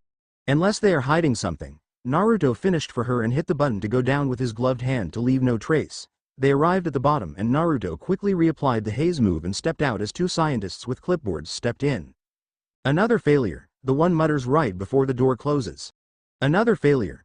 Naruto moves with Amber through the hallway till he sees a computer terminal on the other end. He sees two Pokémon in suspension fields that look tired and beat. The first Pokémon is made completely out of programming code. It has a pink polyhedral body with a blue front, blue triangular prism feet, and a blue rectangular prism tail. It has a pink polyhedral head that ends in a blue beak and has hexagonal eyes. This is Porygon. The next Pokémon has a body of plasma and is shaped like a lightning rod. There is a whitish-blue aura of electricity around it that forms lightning bolt-shaped appendages. It has teeth, and its unique, blue eyes have a dividing line across. This is Rotom. Suddenly the room lights up, followed by distress signs of the Pokémon as they are hit with electricity in high amounts. He sees them both start to animate before resisting and reforming. He looks over to see Amber crying. Amber are suffering, pain, distress, so much hopelessness, she states, sounding broken, and it makes Naruto even more pissed off. He is about to just destroy the lab and free them when he hears a voice. Attempt 367. The monotone voice sounds off. The subjects seem to be breaking slowly. Soon we can integrate them into the system. Amber, seeing him listening to something, what is being said? Knowing the information would only upset her further, nothing important. It seems the man you met is part of an organization trying to force Pokémon like Rotom and Porygon to merge with devices. There was theory of this before but nothing concrete. He looks around before continuing. The second we free them, this place will be abandoned and most likely wipe the network clean. So, I am going to get a virus in first, then free them. I will have a mole in the system to find these attempts and maybe put a name to the organization. Still holding her hand, they walk through the door and Naruto quickly places a mark on the side of the computer. It glows dimly before burning into the side and fading away. Okay, and now the escape. He turns to the glass and reaches in and grabbing the Pokémon and leaving two empty cages, half a dozen confused scientists, and a blaring alarm behind. Amber is still looking at Naruto in silent awe. To handle that situation so professionally, He hacked them, saved the Pokémon, got out with no evidence of ever being there, and even left a call to the authorities. This only confirmed her belief that joining him was the right call. The two Pokémon in question see two humans but also sunlight and grow confused. What's CZ happening? The Rotom calls out weakly as Porygon just looks on tiredly. They hear a soothing voice answer, "It's all over now, you'll be safe." The last thing they feel is a comforting aura before dark. Diablo's Ocean, Sinnoh Uzushio, Uzumaki Manor. A pure white swirl pattern opens in the infirmary. Naruto walks in first, placing each Pokémon on a bed before using Heal Pulse. Amber walks in after and looks back in disbelief at the swirling portal before it fizzles. "Just another thing to ask about," she mutters, not realizing that Naruto can hear her with his enhanced senses. "Okay, now that they are healing naturally, let's talk over some food." Naruto heads toward the kitchen and Amber is blown away by the size of the home. After eating, showing her the many rooms, and explaining his purpose, she was blown away. He was basically the human form of Arceus. She picked a room for herself and slumped onto the bed, the Harbinger, the Peacemaker, and she has no regrets about leaving it behind, telling her family she was going on a journey with a note. "Father, Mother, and everyone who I leave behind, I will make this a better world, any way I can." With that final thought she closed her eyes. Naruto, getting the feedback from his clones, quickly rushes to the simulation room, wanting to see the change himself, only to catch the glow dying down. What greeted him was a medium-sized, bipedal, dragon-like Pokémon that is primarily blue. Its underside is light blue, with red covering it from the middle of its abdomen to the bottoms of its jaw. It has two appendages that resemble jets or plane engines extending out the side of its skull. Each appendage has a blue stripe. It has 4 fins, one on each arm, one on its back, and another on its tail. The back fin has a notch on it for the male. It has spikes on its hind limbs, and sharp claws on its feet. Its eyes have black sclerae and gold-colored irises. His crest is still on his dorsal fin, but the fin is now on his back. "This is Gabite, the evolved form of Gible. Congratulations," Naruto states, getting their attention. "You are 6 feet tall at least already. That is about 2 feet taller than the average. Go eat and to bed now." And good thinking on the stealth mission sim. The mission was to get valuable intel and report it efficiently, but to also plant sabotages that we could take advantage of show's initiative. The Pokémon all express themselves in their usual way before chatting as they head to the mess hall. After they leave, Naruto opens a portal and steps through, appearing in an ally in Sanjum Town. "Okay. One last place for information purposes and I will have about 80% of Sinnoh's network mapped and siphoning information via the hacker tag." When he arrives at the lab, he applies haze again, quickly becoming his favorite move for this purpose, and walks through the wall. What he was met with was not what he was expecting. Looking right at him as if they knew something was there, were the easily recognizable starters of Sinnoh. What caught his eye was the red Chimchar and the 3 spiral marks that were steadily glowing brighter the longer he inspected them. Suddenly they darted forward and surprisingly enough tackled him out of the move. The 3 Pokémon looked up at him and felt his mark, knowing this was the human they were meant to go with. Naruto, after getting over his shock, "Whoa, little guys, relax. I don't know how you saw me, but I need to do one thing before we talk," getting 3 head tilts in confusion. "What do you need to do?" the high-pitched female Piplup asked with hands on her hips as if demanding he answer her, not noticing the sweat drops of the other 2 beside her, used to this attitude. Laughing and used to dealing with this in the past, leans down and pats her head. "Just need to apply a tag to the professor's terminal. It will just send me information on the world and all professors get information on crime." The Pokémon again getting confused because of lack of understanding. "This won't harm him, right? He may be a stick in the muck but he treats us well." The quiet voice of Turtwig. Naruto, wanting to try something, places his hand on Chimchar's mark. They swirl and Naruto extends mental link, one which Chimchar cements on his end. Naruto then transfers the information about himself, Kurama, meeting Arceus, his powers, the training, sacred, and his mission. When they both open their eyes, the other 2 are shocked by the similar fiery determination they show. Chimchar urges them to do the same and afterwards they can only look at Naruto like a savior and develop the same determination.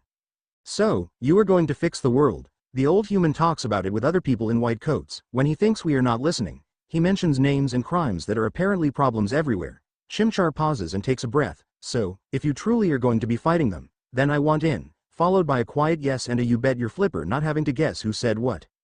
Naruto, seeing that look, smiles and opens the swirling portal. "If that is your choice, then step through the portal. It will take you to my home, the place you saw when we linked up. The training will be tough but will make you stronger than any documented creatures have ever been." Ending with a smirk. "You have 5 minutes to decide, or I will take your absence as a decline," before hopping through. The Pokémon only glance at each other before Turtwig and Piplup ran past Chimchar and into the portal. The last thing Chimchar heard was a voice he was very familiar with before walking through. "Chimchar."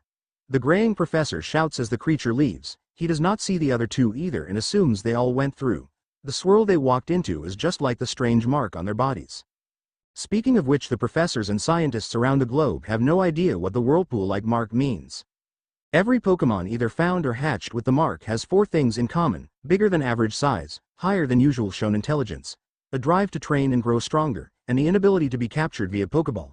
There was even the case of a Dragonite in the Kanto region being almost 20 feet tall. The only weird thing reported was the swirling mark reported on the underside of its tail in bright orange.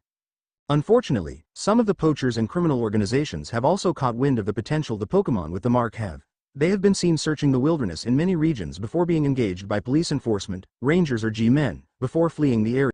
The Pokémon in the wild that have been found or at least spotted, besides the starters of each region, have been the Dragonite in Kanto, a Trapinch in Ore, a Fletchling in Kalos, a Scyther in Johto, and a Larvesta in Unova. The scary part is it seems these Pokémon that usually need an evolution stone or item to evolve seem to not need them. The Kingdra that was last spotted in Hoenns Mauville Sea and traveling south towards Sinnoh's Diablo Ocean, the Seadra, at the time, was reported to be challenging any strong wild Pokémon and any trainer it passed either swimming or sailing.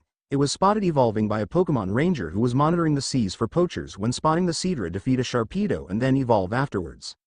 The other professors will need to learn of this development. The swirling tide has begun to move. The Pokémon world will soon be put into a frenzy by the anomaly and the attention will not all be positive.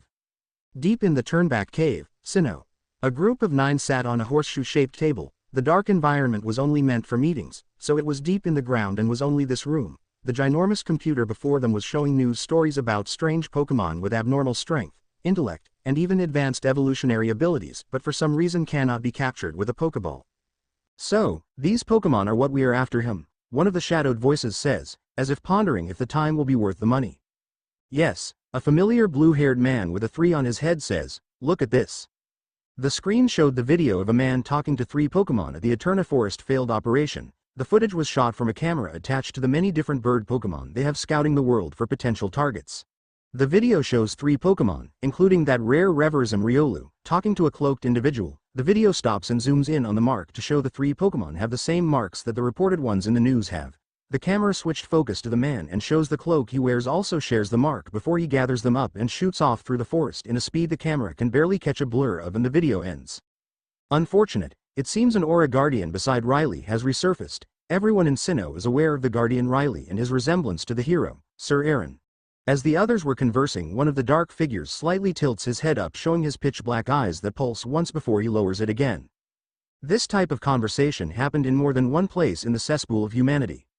Cinnabar Island, Kanto. A herd of Raiden are lifted into the air before being slammed down viciously by a strong psychic attack. With another pulse, the dust from the impact is cleared, showing them all knocked out.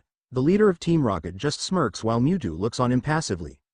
Good work. Team Rocket's goal of global domination will come faster than realized with you on our side, he states as grunts start to rapidly capture the unconscious beasts and have them loaded into black-painted transporters with a styled R. Picture a cargo bob from GTA 5 in Team Rocket colors, on the side.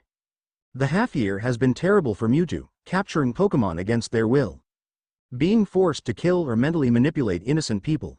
He hates this, but Giovanni, for all the despicable and horrendous things he does, is not stupid. He put a chip in his neck that does not allow Mewtwo to be over 100 yards from him, or he will be shocked until Giovanni is within the parameters. The chip also is a locator, a punisher, and a kill switch tied to Giovanni's heartbeat, and the worst part, they designed it to be anti-psychic. He cannot even just crush it in his neck and remove it after.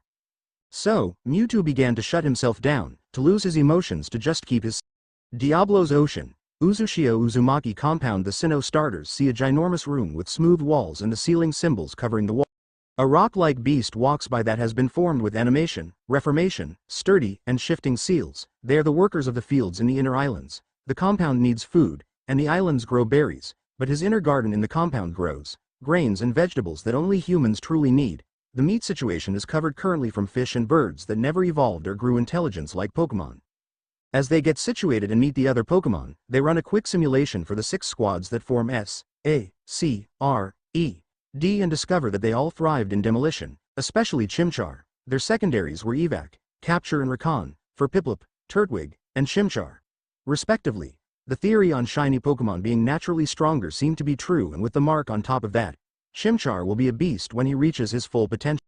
Seeing that the simulation room was mostly for operations, he used his steel-type energy to make slabs of metal, heated it using fire style, and formed it with psychic-type energy.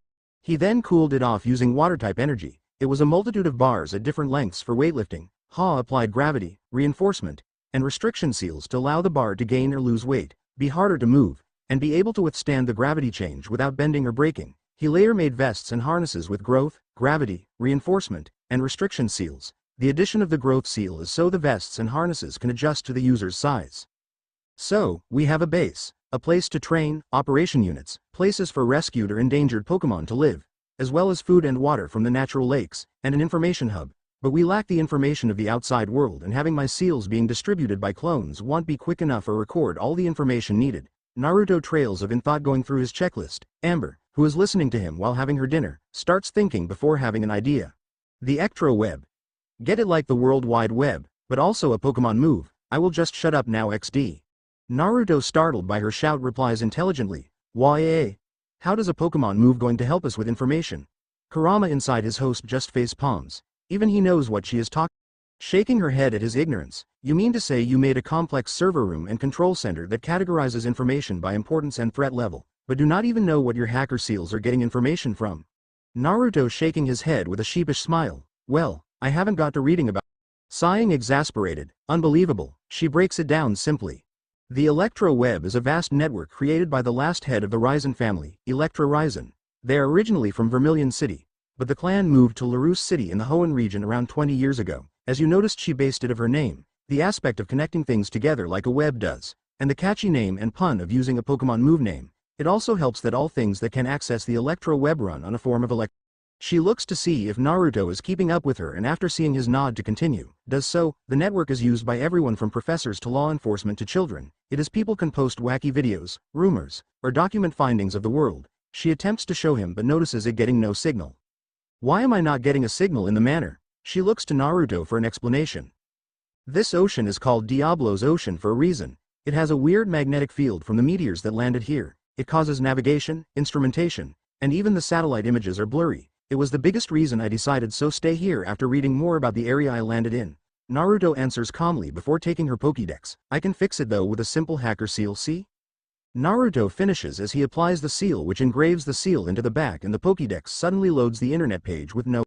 Naruto explains that since the server terminal and control room are a direct access into the internet, bypassing the need for satellite and tower signals, that it gets information and results instantly.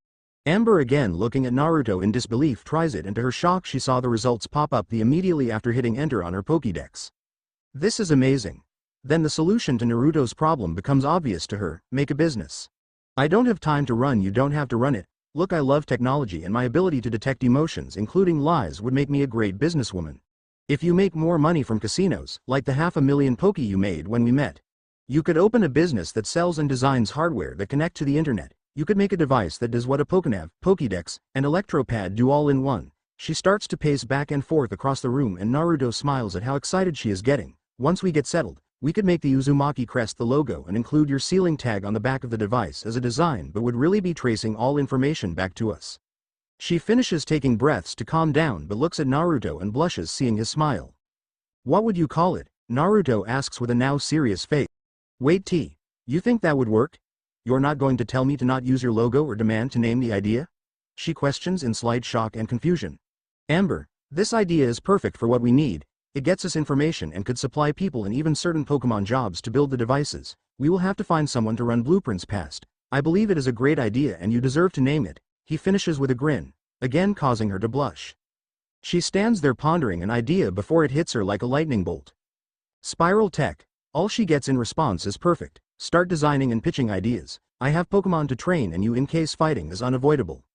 As Naruto joins his now squad of 6, seeing them laughing at something Chimchar is telling them with great enthusiasm, he looks forward to the future with everything starting to move. The big players have noticed our entry. Even if they do not know who we are yet, they will make moves to find out and either take us out or over. With the knowledge of the mark's existence, anything associated with it will be targeted, including this new business. Looks like action will be coming sooner than later. Naruto ends his monologue by getting his blooming team's attention and steels himself for the future ahead. Eindoke Town, Unova. In the heat of the night, a small, rabbit-like Pokémon with large, pointed ears which form the letter V It has large, blue eyes and a round, cream-colored head, which is comparatively large compared to its small, cream body, while the tops of its ears, crest, and extremities are all orange. Its bulbous arms and legs are rounded to make a sort of cuff before ending with small, three-fingered hands and two-toed feet. It has two pointed teeth that can be seen on its upper jaw. It also has two cream wing-like tails, which allows it to fly. This is Victini, the victory Pokémon. The Pokémon in question charges up its signature attack before hitting the ginormous pillar head-on. The dust clears to show no damage. Saddened again about losing to the one thing it wants to beat, it looks at the weird spiral mark that formed on its hand a while ago and feels the comforting aura fill its being. Suddenly feeling inspired to never give up, the small Pokémon charges up its move again, this time though it has a strange blue outline and is 3 times the size. V-Create. It shouts like a pyroar using hyper voice. It rockets up towards the pillar and creates a giant explosion that creates a 50-yard crater that is 20 feet deep. Victini looks up with hopeful eyes but sees the familiar purple shine and sturdy pillar, and tears its eyes. As it turns around to leave it hears a sound. Creak. It snaps around looking for danger while becoming invisible. Creak creak. It looks back to the pillar to see the purple runes dim and the pillar start to crack everywhere, and with one more V-Create it shatters to pieces. In the skies above Kalos a group of flying types that are not usually flying together can be seen. A small, avian Pokémon similar in appearance to a robin. It has a reddish-orange head with a triangular yellow mark on the back of each eye. Its body and wings are gray, and there are white tips on the wings. It has a long, black tail with a white V-shaped marking near the tip. The tail ends in 2 points, and has 2 feathers sticking out at the base, resembling the fletching on the end of an arrow. Its legs, small beak, and eyes are black. The legs are thin and spindly, with 2 toes facing forward and 1 facing backward on each foot. This is the fletchling that has been spotted and reported on in the news. The next avian Pokémon has a primarily grayish-brown plumage. There is a white marking on its face, resembling a mask, and a white spot on its chest. The top portion of the mask marking is smaller on the female. The rest of its head and the lower half of its wings are black. It has a long, orange beak with a black tip and oval, black eyes with white pupils. A small tuft of feathers curls over the back and its head, and a small, pointed ruff surrounds its neck. It has 2 black tail feathers with a white feather between them. Its feet are orange with 3 toes in the front and 1 in the back. This is a Starly. Next is a small, plump-bodied avian Pokémon. It is primarily brown with a cream-colored face, underside, and flight feathers. On top of its head is a short crest of 3 tufts. The center crest feathers are brown and the outer 2 tufts are cream-colored. Just under its crest are its narrow eyes which have white sclera and pupil along with its black irises. Angular black marking extends from behind its eyes and continue down its cheeks. It has a short, stubby beak and feet with 2 toes in front and 1 in back. Both its beak and feet are a grayish pink. It has a short, brown tail made of 3 feathers. This is a Pidgey. Lastly, a silver-gray, avian Pokémon with a long, metallic blue neck, legs, and tail. It has yellow eyes, a pointed beak with several pointed teeth, and a triangular crest on its head. There are red feathers under the sheaths that cover its sharp wings, and each feather can be moved independently. This is Skarmory. The thing that these Pokémon all share is on the top of their right wing is Uzumaki crest and all the perks that come by being selected by the mark. The mark on all 4 is a bright vermilion red. As the 4 birds were meeting and flying towards the coast to settle before following the calling to head across the extensive ocean before them, and head towards the biggest source of energy they feel, unknown to the birds the fletchling spotted in the news was being followed. Naruto's mindscape Kurama for the first time in his life was not sure what to do. The orange misty diamond-shaped thing has been here siphoning energy from him for a while.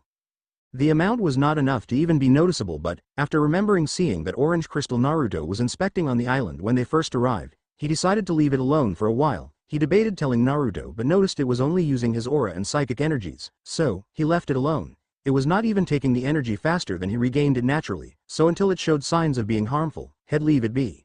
The crystal sitting on the pedestal in the fountain out back suddenly pulsed before the Uzumaki insignia grew a little larger as if showing progression. Naruto like always has stirred everyone up, but is anyone truly prepared for the most unpredictable ninja? Naruto looks on at the growing team and smiles seeing the new additions being coached by the older members. He sees the Sinnoh trio helping a pair of Ralts, 1 male and 1 female each with the mark on their backs in white. Speaking of the original members, Gabite is again close to evolving. But Weavile and Lucario did. His Reverism Lucario has a dark blue eye mask. Head, tails, paws, and legs. His upper legs, arms and ears were black, his chest is pure white, and his aura stones are all yellow with each having his white Uzumaki swirl covering them. His eyes changed to only fill his corneas with a pulsing blue. The iris is still red, Spiral tech is well underway with Amber setting up for now in the center of Sinnoh, Hearthhome City. He also had some run-ins with a different team. Flashback start. 4 months ago.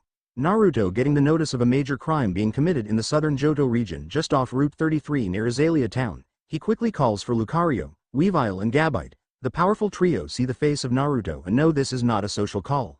Naruto quickly relays the details as the computer shows an image of the building that is being attacked. Beforehand, this is Xeno's care center. It is currently being attacked for unknown reason. The information shows that rockets have been in the area for some reason. The mission is to secure the building and capture anything inside. Remember your training. Portal opens in T-10 seconds. He built a round Uzumaki spiral in the control center in the wall that can be an in-base portal system linked to the control center in case multiple destinations are needed and he is not available to warp them. It just requires an aura and think your destination and it will link to the closet Hiraishin. The portal in the room glows before the swirl opens in a spin going into the wall and forms the familiar white crest. They arrive in the nearby forest and see smoke just beyond the tree line. Communication at this point is all mental. I trust you to make your own choice. This is a team, not a master-slave arrangement. Naruto says, not liking the concept of Pokeball. Lucario, Weavile, Gabite, let's go. The three launch into the trees and take off, while Gabite dives down and moves through the ground like it's water. They arrive to see the building on fire and multiple rocket grunts rounding up small kids who are crying and see a woman dead just outside the door. Naruto snarls, knowing the information is still too slow to prevent these types of casualties. You know the plan, and with that they start the operation. The Pokémon quickly shake of the initial shock, having seen similar things in the simulation. Gabite sees the group of 4 grunts holding batons while surrounding the kids. He quickly dives underground to make his approach. Lucario, I got the 2 in the back. Got it. 3, 2, 1. From the kids' perspective, the grunts all suddenly fall over before seeing the giant Gabite and Lucario standing over. Gabite quickly grabs the 4 grunts before placing them together in a hole he dug, leaving only the heads above ground and taking the Pokeballs from their belts, by using the tree walking exercise on his arm to hold them. The kids all seem scared except one boy who gets up and walks up to the Lucario with a tilted head. Lucario simply smiles before patting his head and picking all the kids up, seeing psychic. Whoa! This is awesome, and Lucario's personal favorite, I am flying.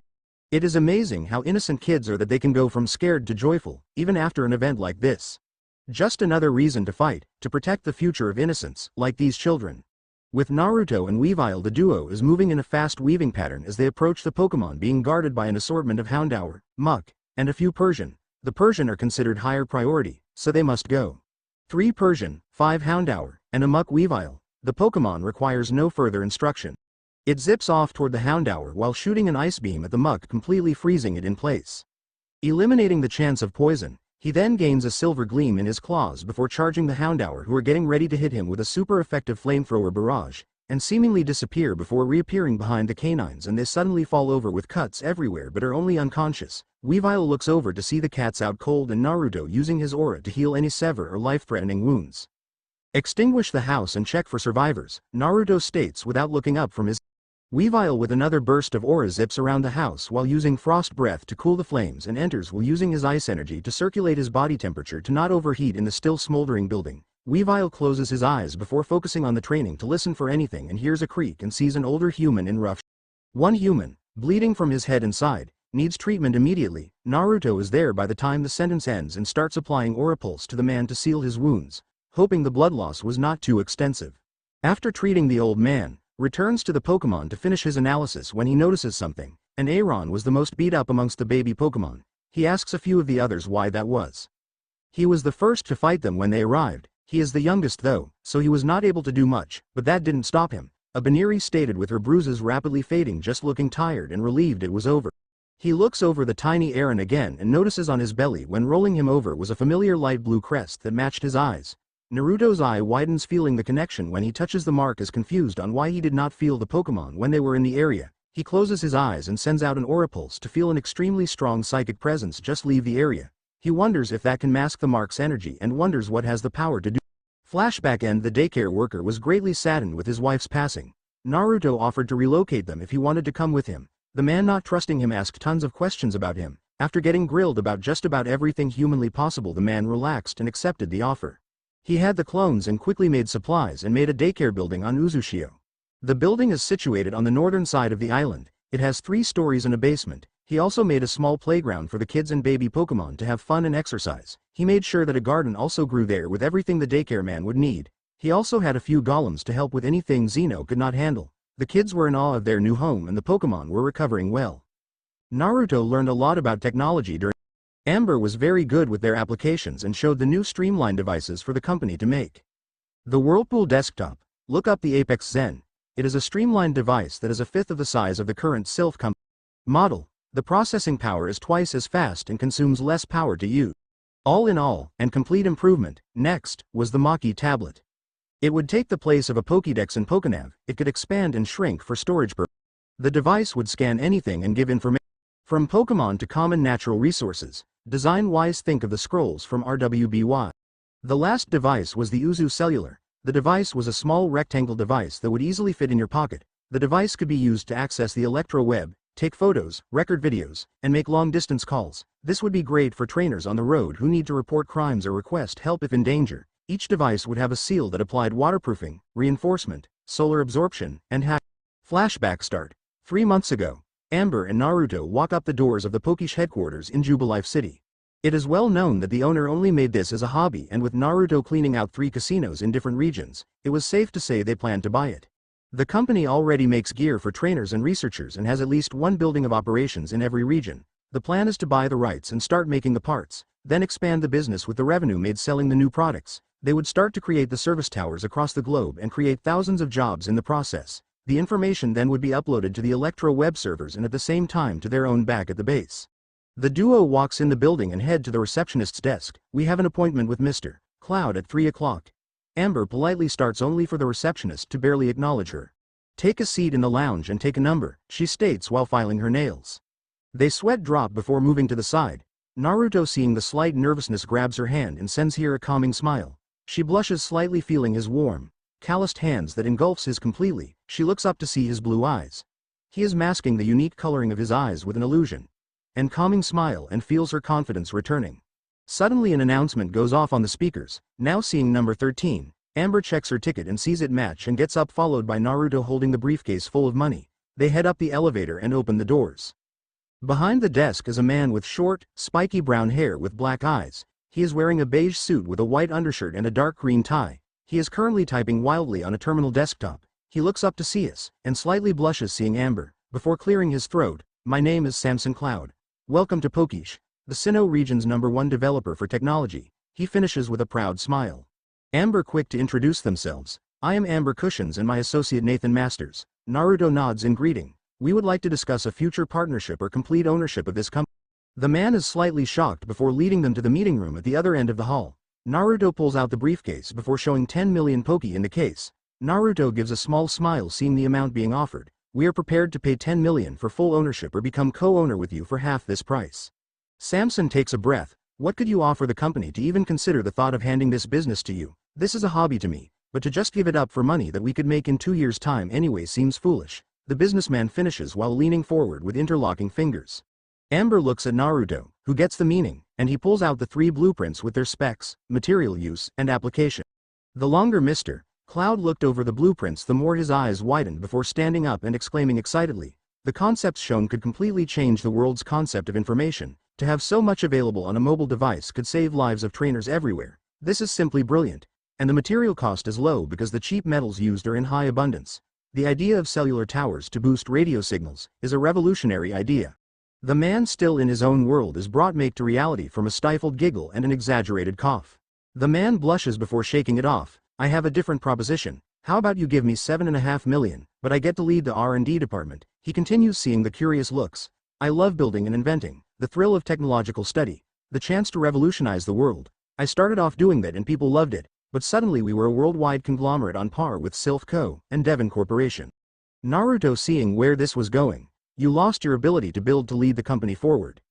The man sighs. Yes, and every day I pass the R&D department, I feel the familiar longing to get back to my roots, to build, create, and improve on the technological aspects of the world. He finishes with a passionate smile.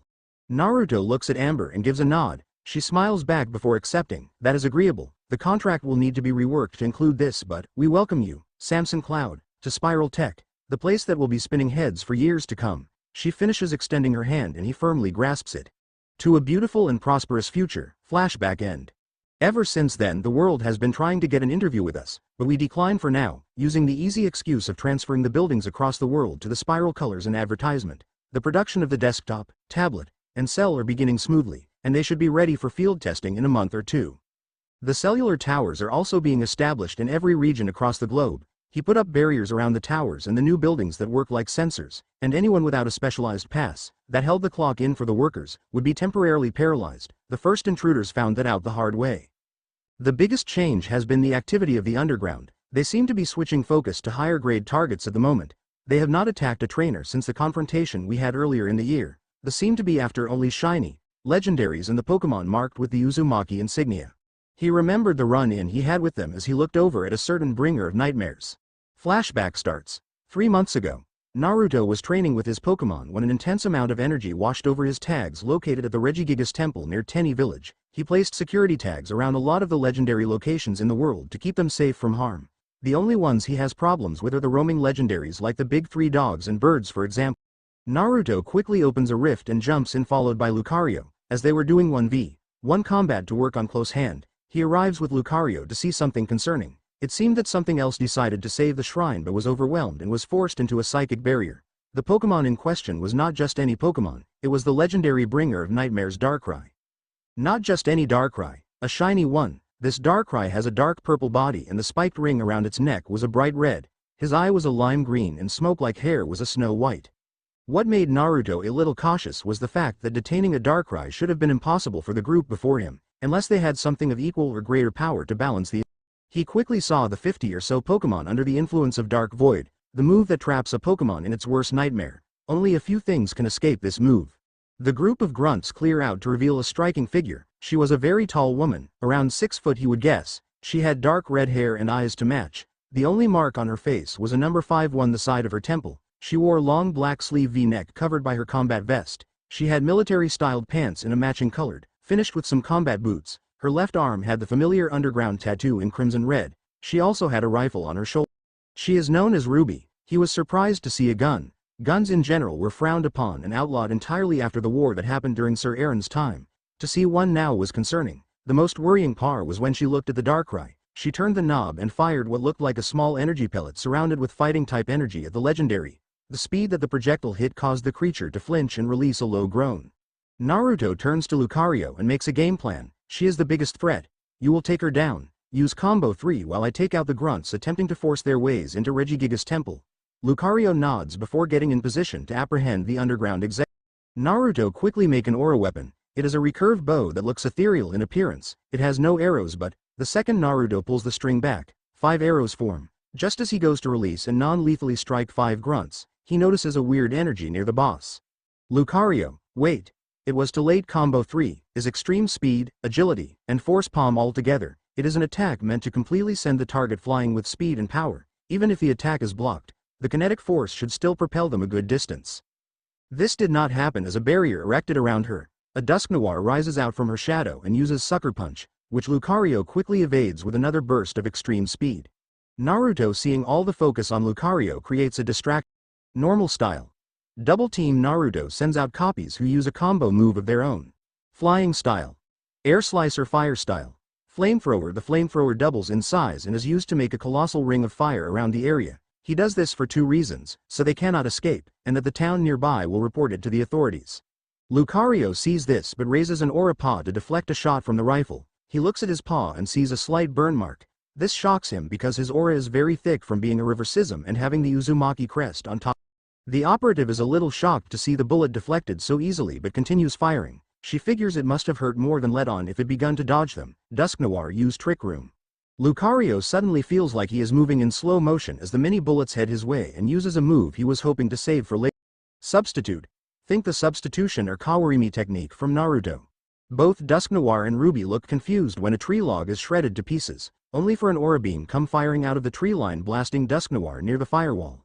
Ruby looked from the collapsed form of Dusknoir and stupidly looked back at the Lucario. She notices that the grunts in the meantime stood no chance against the man wearing a pure white cloak with blue rune-like lines rushing in with a staff that can transform at the ends. She saw him make a hammer-like end to bat one of the Ursaring away. She focused back on the Lucario to barely dodge a swipe aiming to knock her out. Quickly making some distance, she fires fire-type energy at the steel fighting type, playing off its type advantage. Back with Naruto, he is easily mowing through the 50 or some grunts and their Pokémon like they are not even there. The Darkrai in the suppressant cage could not believe the power the human was showing. The guns these humans had were painful, and to be hit by so much energy he was weak against took its toll while fighting the horde of Pokémon. While trying to dodge the guns, the human was dodging, deflecting, and attacking simultaneously. He would even cause friendly fire to happen with his positioning or moving a gunman in front of him, not that the scum really cared. Naruto had a few things that truly angered him. One of those things was lack of camaraderie. To see the criminals still shoot even after he used one of their own as a shield and kill the man in the process was something that he could not forgive. So, with an anger-infused yell, he released a pulse of aura that rippled through the ground, throwing everyone back and extinguishing the wall. When the dust cleared, Darkrai could not believe it. The massive crater he left without killing anyone, except the ones used as meat shields before, was incredible and made the Pokémon curious if it could get that powerful one day. Suddenly 3 helicopters show up with bigger guns on the side. They drop one rope that the executive grabs onto, while the grunts and Pokémon in the area are protected by Naruto and Lucario's aura so they could question them. As they get away, a pair of glowing black eyes meet Naruto's vibrant blue before the doors close and the choppers fade away as if never there.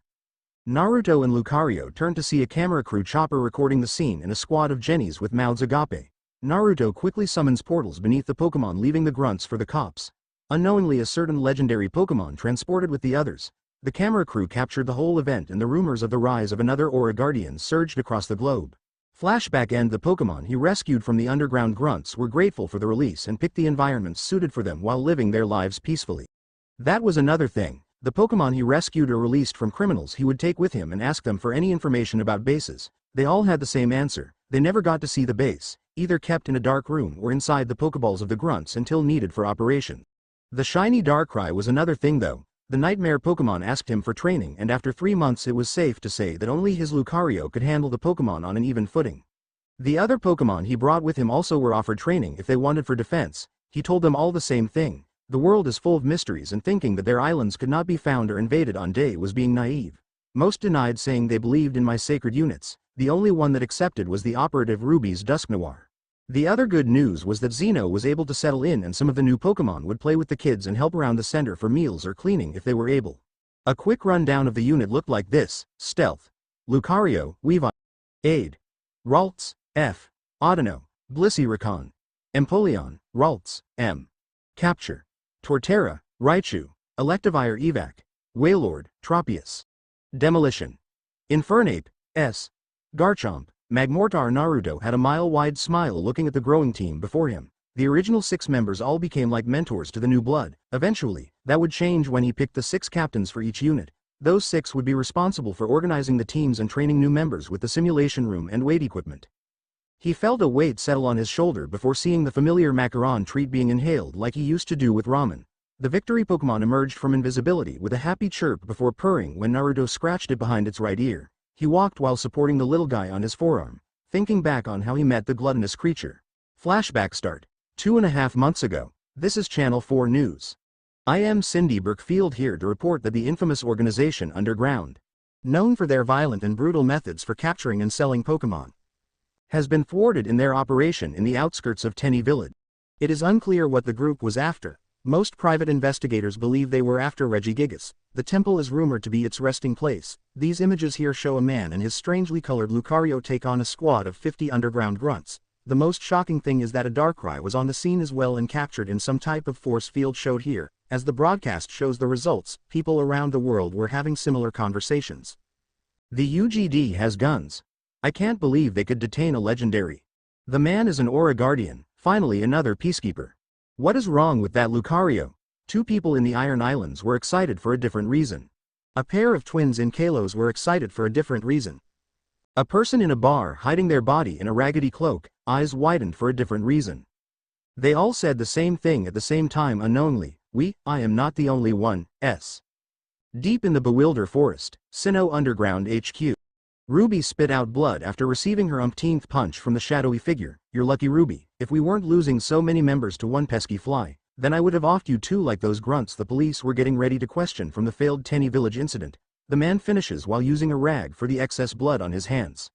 Ruby just nods her head while not making eye contact, knowing she was lucky to keep her head, knowing the history and motto of the group.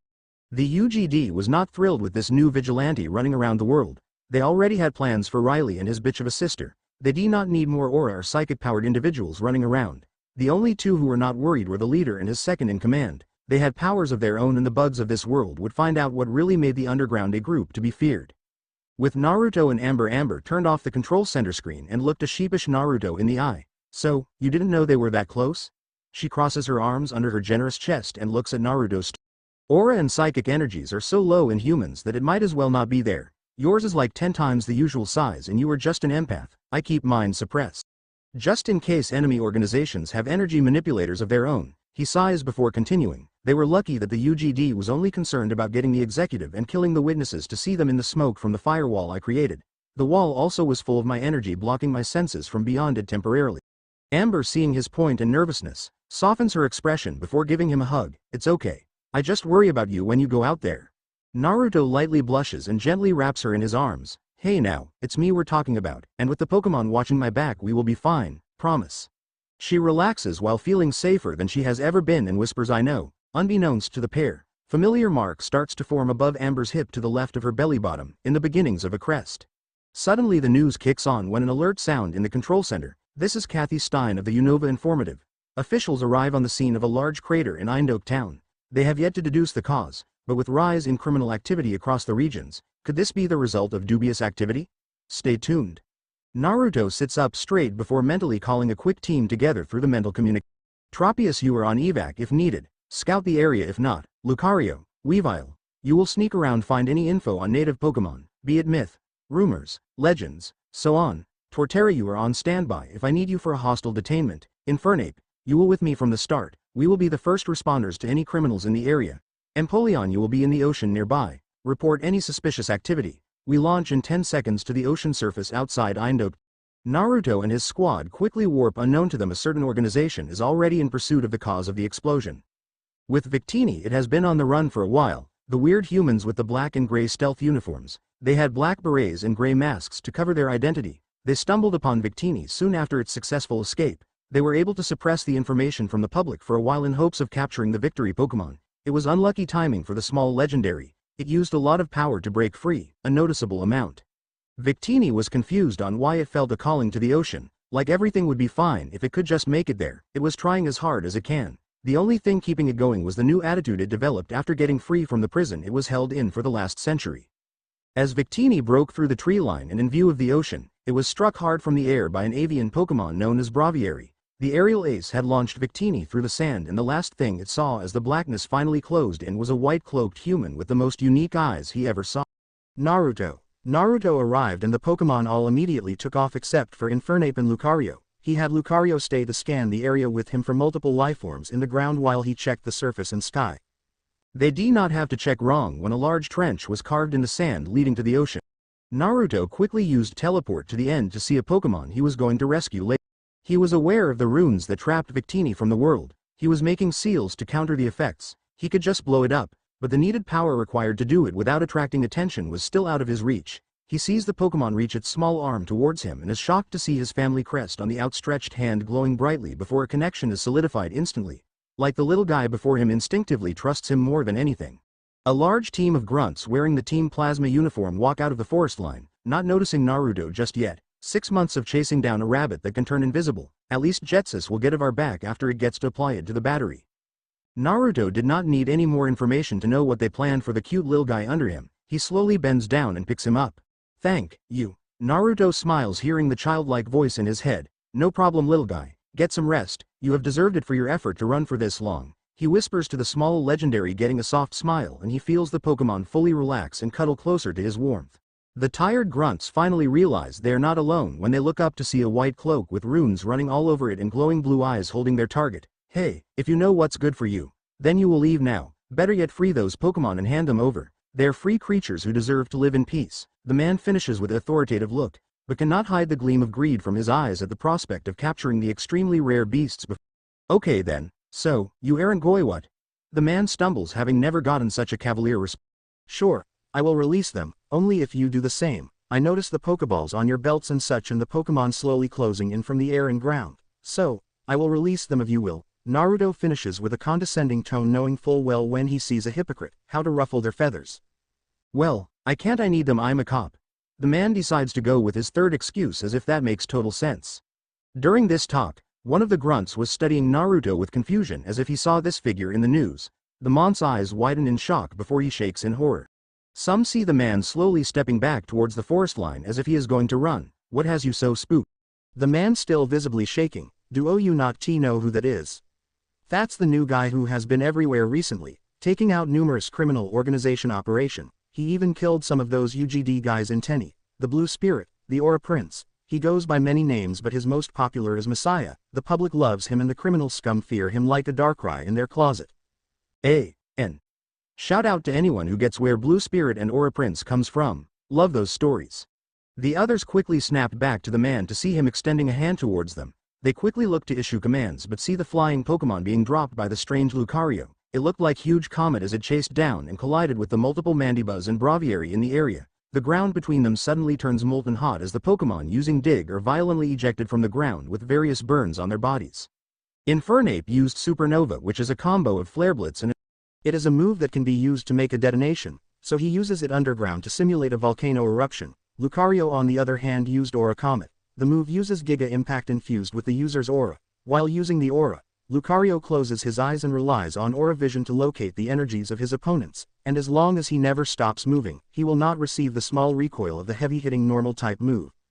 The Pokémon land next to their trainer ready for any more enemies, while a burst of chains appears around them from the ground that Naruto sent from the soles of his feet. They are quickly decimated with the shackles as he would wrap them up and quickly apply a quick electric shock through his chains. The metal being a good conductor made the small shock amplified enough to render them unconscious. Naruto leaves a note on one of the grunts like he has been for a while now. Naruto wants the police to know he is on the side of good, that he is here to help not hinder. He sees all his Pokémon return with no problems and take one last look before using a small psychic to lift the downed Pokémon and their Pokéballs. He quickly crushes the balls before spawning a portal for them all to be sent through. The last thing he hears is the familiar siren approaching the scene. Officer Jenny, so, he is really everywhere, huh? The officer mutters while pulling the note of the grunt's forehead. The note explained that the team was using the guise of equality with Pokémon to be the only ones to have them, to take over the region when everyone was disarmed, so to speak. This was concerning because Team Plasma was becoming a group that the younger generation was starting to listen to. She realizes that this could be an issue in a few years if this flashback and the rest of the year finished off. He was shutting down big operations, getting praise from both civilians and police officials alike. They liked that he only helped with the stuff a little outside their pay grade. He focused on finding more and more Pokémon that sported his mark. The mark, it was a strange thing, that mark. He noticed a few more things about it, like he could apply it to others if he willed it to be there. Darkrai and Dusknoir asked for one, and when Naruto said it was not up to him, they asked why not. So, he tried, and the mark responded. They both now were larger than before, had more power, and could instinctively use their aura. He noticed that it must be a two-way acceptance. When he tried to apply it, it was like trying to run through a break wall, but said wall quickly turned to sand when they accepted, so, he could not force the mark onto a Pokémon. He looked down again at the childish legendary and was astounded by the heart and energy this little guy had. He would train till he could barely move, and then still go play with the rescued children and baby Pokémon from operations. Another thing about the islands, where he currently had over 500 Pokémon living on each island, the Pokémon that he relocated there were grateful to be free from the people they were captured by. The Pokéball is a device that influences compliance from the captured creature to its master. He hated the concept but understood that humans have no ability to stop the Pokémon if they all decided to rise up to eradicate them, especially the legendaries. His information network was growing steadily now with the help of Porygon and Rotom. The two Pokémon were fascinated by the control center and instinctively merged with the device. Porygon was constantly upgrading the program side of the SEAL network. Rotom was accelerating the processing power even further. We were pulling in millions of gigabits of information a day, and the Pokémon also assisted the system in organizing the important from the monotonous. He finally found Amber, and she looked like an angel to him as always. It was like they were connected on a deeper level. Sometimes, she would finish his sentences as if reading his mind. He felt Victini rush over to her and the children she was reading a story to. A small girl around age 5 was quick to hug the small legendary Pokémon while softly giggling when Victini would make her hair into crazy styles. Seeing that Victini spurred the children to play, she silently shooed them toward the door, and they all followed the energetic creature to play tag at the playground. The only new addition to Amber over the half a year was she filled out a little bit more and had 2 Pokeballs on her hip. The control center has some information that left me unsettled. Naruto starts off seriously, Seeing her curious head tilt, he continues. It states rumors that this year's Open Qualifier tournament for the Champions Cup tournament will be attacked by multiple orgs. I see Rocket, UGD, and even Cypher in the mix. It is unknown for what purpose, but I can assume a few things. 1. Just eliminate a lot of potential trainers who are either well established or up-and-coming. 2. Capture the stronger Pokémon for a different purpose. The third thing I think of is scary to think about, but it could be a statement against me. Amber looks confused, but her eyes widen when she sees the grim expression. You have been a thorn in their side for too long. They're even cooperating to draw you out. The weird part is Cypher. Naruto starts while rubbing his chin in thought. The Ore region has never had one criminal organization rise over the others like this. It makes me think that they are the ones to watch out for. Gadian Port. Or a bar brawl breaks out in the small bar again. The bartender just continues to serve like this is everyday life, which in Ore might as well be. This region is noticeably arid, being divided into a huge desert wasteland and a small, mountainous green region. In the center is Mount Battle, a dormant volcano where trainers go to sharpen their skills. Ore has very few settlements in it due to the dry climate. Its largest city, Phoenix City, is in Ore's harshest environment. There is a lively port to the southwest of Ore, which is presumably how it keeps its connections with the other regions, using ships such as the S. Libra. Despite its environmental problems, it is one of the most advanced regions in terms of science and architecture. Due to the rough terrain, it is not known if there are any connecting routes. Wild Pokémon are very rare, appearing in only a handful of spots throughout the whole region. In the back of the bar is Cloaked Figure, listening to multiple shady figures sitting at the booth behind her. This woman is Savannah Sharp. She is 5 foot 2 inches tall. She was 17 years old. She has a generous bust and ass to boot from years of training and gifted genetics. She has dark purple, almost black hair that reaches the small of her back, and sky blue eyes. Under her cloak she wears long black sleeve turtleneck with black dark brown combat pants with black combat boots. She has a knife in her boot, and a short sword resting horizontally across the small of her back. She has a secret though that in a place like Ore would cause her to be hunted down for either money or dissection. She was an Ore user. She noticed it when she interacted with some of the local desert-dwelling Pokémon, that she could understand them. She met her partner Pokémon Flygon as a trapinch while she was stopping at the local outskirt stand. She was hearing rumors recently that a bunch of criminal teams were destroyed recently, including the Pyrite building. The wreckage was strange, like it was crushed and ripped apart at the same time. It makes you wonder what happened. The leaders saw the two beauties in the floating tanks and thought about the month they have been there. There have been records in history about Ore are psychic-enhanced humans. And one thing was constant across the board: they all were exceedingly handsome or beautiful. It was as if nature was showing them the potential they all held. They were more athletic, durable, had a smaller learning curve, and ridiculous reflexes. They were human beings that reached their full potential. The ratio has always been skewed though. It seemed that 90% of natural enhanced humans were female. A male was extremely rare. It was why Riley Carson of Iron Islands was such a spectacle. The month of testing was way more careful and applied with a certain energy that seemed to react positively to the woman. The tests are introduced in small doses every day to hope the body adapts to it over time. The body views it as a disease 99.9% of the time. It rejects it violently, usually resulting in brain aneurysm, heart failure, and internal shutdowns. The user could also get sick because of the lower immune defense to the rest of the body. Even with the enhancements they naturally possess, the odds were only slightly higher at 5% for just one to survive. Saya was being injected with the serum Shadow. This was a combination of darkness and ghost-type energy they were able to siphon from a Zoroark and a Bayonet. They went with Pokémon that were pure types and not dual to make sure there was no unintentional integration. The second was labeled Serum Vector. This was a combo of psychic and flying energy. They got the energies from a Noctowl and an Alakazam. The idea was for the mixture to produce the ability for unassisted flight, but also manipulation of the world's vectors. It is heavily influenced on math, which is also being introduced to her via psychic-type Pokémon. The two creatures used are also known for their intellect. The scientists believe they found a breakthrough when both women started to be faintly highlighted with a pitch black and bright white aura respectively, when the machine monitoring vitals started sounding off as they were starting to fail. The stress levels are too high.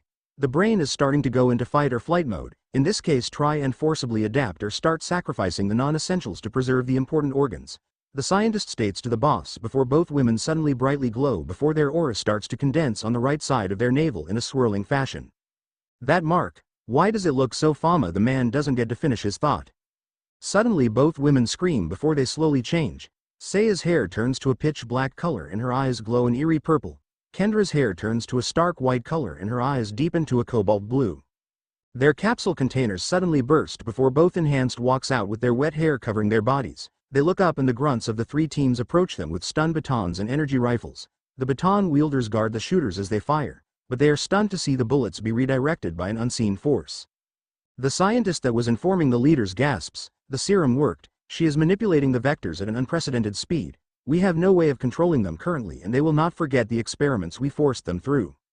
Suddenly the shadows from the soldiers reach up and begin to strangle them. As they attempted in a last-ditch effort to shoot, the guns and batons exploded from the inside. If you need an example of how they will primarily use their powers, Kendra will be like Accelerator from a certain magical index and Saya will be like Shadow Dragon slaying magic in terms of uses like in Fairy Tail. Seeing the grunts be ruthlessly chalked to death, the leaders try to leave but Snagem and Stellar's leaders are snagged and dragged back into the darkening room. The leader of Cypher escapes and gets his team and the scientists out safely. He looks at a flash drive he was able to grab that contained the research on the Shadow formula and was willing to leave the cleanup to the other teams. Those other teams would never be heard from again and Cypher finally had the keys needed to become the superpower of war. Flashback end Savannah looked down at her hip and seeing the light glow that happened occasionally from the weird spiral mark that slowly formed over the last year. She came to the port to get information before heading towards Pyrite Town. She had to get more concrete evidence of the downfall of Snagem and Stellar. The world was not aware yet, but she would find the reason for the explosion of the Pyrite building and to be a catalyst for the rumors of an attack on the Open Champion Cup qualifiers. Naruto and Amber, the only way to cement the rumors is to join the tournament. The team has grown well over the year and I think giving Empoleon, Torterra, Weavile, Garchomp, Electivire, and Magmortar a workout will be both a good way to survey the field, and I can see the burn for competition in their eyes. They are like me in that way, they just want to show the world that they are the best. Naruto finishes with a fond smile which Amber cannot help but replicate. She looks at her Maki tablet and quickly found where it will be held at Paradise Islands in the international waters. Paradise Islands is a small collection of islands that focus on the pleasures of life. Food, entertainment, sports and most importantly the center island is a collection of stadiums for the Pokémon battles. The stadium is only used for the Champions Cup and Master Ascension tournament. The place brings in hundreds of thousands of people each year and gives the winner the chance to run the gauntlet. The gauntlet is you pick a region of your choice. You then must fight the Elite Four and champion of that region. If you make it through then you become champion of said region. The gauntlet has been attempted many times but only one trainer has ever become champion this way and it was Lance Wataru, the Kanto champion when he challenged the Johto champion, Gold and won to become the first dual regional champion. Naruto let his team know and saw the others look slightly upset but after Naruto assured them of other chances and needing them to scout the area for him while he battles, they relented. He looked around and could not help the spark in his soul that always lingered to prove himself to those around him. Skies above Kalo's waters. This is Flame 1 in position on targets. The four birds were above the oceans of Kalos. They were planning on heading through the Unova region and then getting to the energy cluster they can sense in Sinnoh. This is Seer 1 to Flame 1. Engage the target, copy. Suddenly, the birds hear the whirling of helicopter blades before four stealth choppers come into view. The choppers were equipped with stun guns mounted on the sides, a cage at the bottom and two claw-like hands at the front. The Skarmory and Pidgey going down with Starly and Fletchling going up. The choppers in pursuit split to follow while launching the bullets to corral them back towards each other. Pidgey is struck with the shock round and can shake it off due to its enhancements from the swirl mark. They have been battling for a while, and the mark seems to give them a boost in power when they need it most. The four birds simultaneously glow a bright white. The four that come out are Staravia, Pidgeotto, Fletchinder, and something that caused the operatives to pause. An unknown Pokémon was flying over the sky and it was big. It doubled in height to a whopping 12 feet, its blade-like wings came together. The whole body became scale-like in appearance but were layered knives that could be ejected from its body and another pair grew further down its body. The wings were sharp as any blade and could twist in a full 360 degrees to blend anything close. It grew a pair of forearms with three claws in a triangle position with kunai-shaped claws. It grew Senbon-like projectiles around its neck and its head slightly elongated and widened out. It grew a second horn that was slightly smaller than the first. They were both shaped like katanas. The tail grew in length, giving it a chain-like appearance with a spiked mace ball on the end. I lost the red coloring in the wings and it became predominantly gray, dark gray, and black. Skarmoment. Skarmoment, steel, dragon.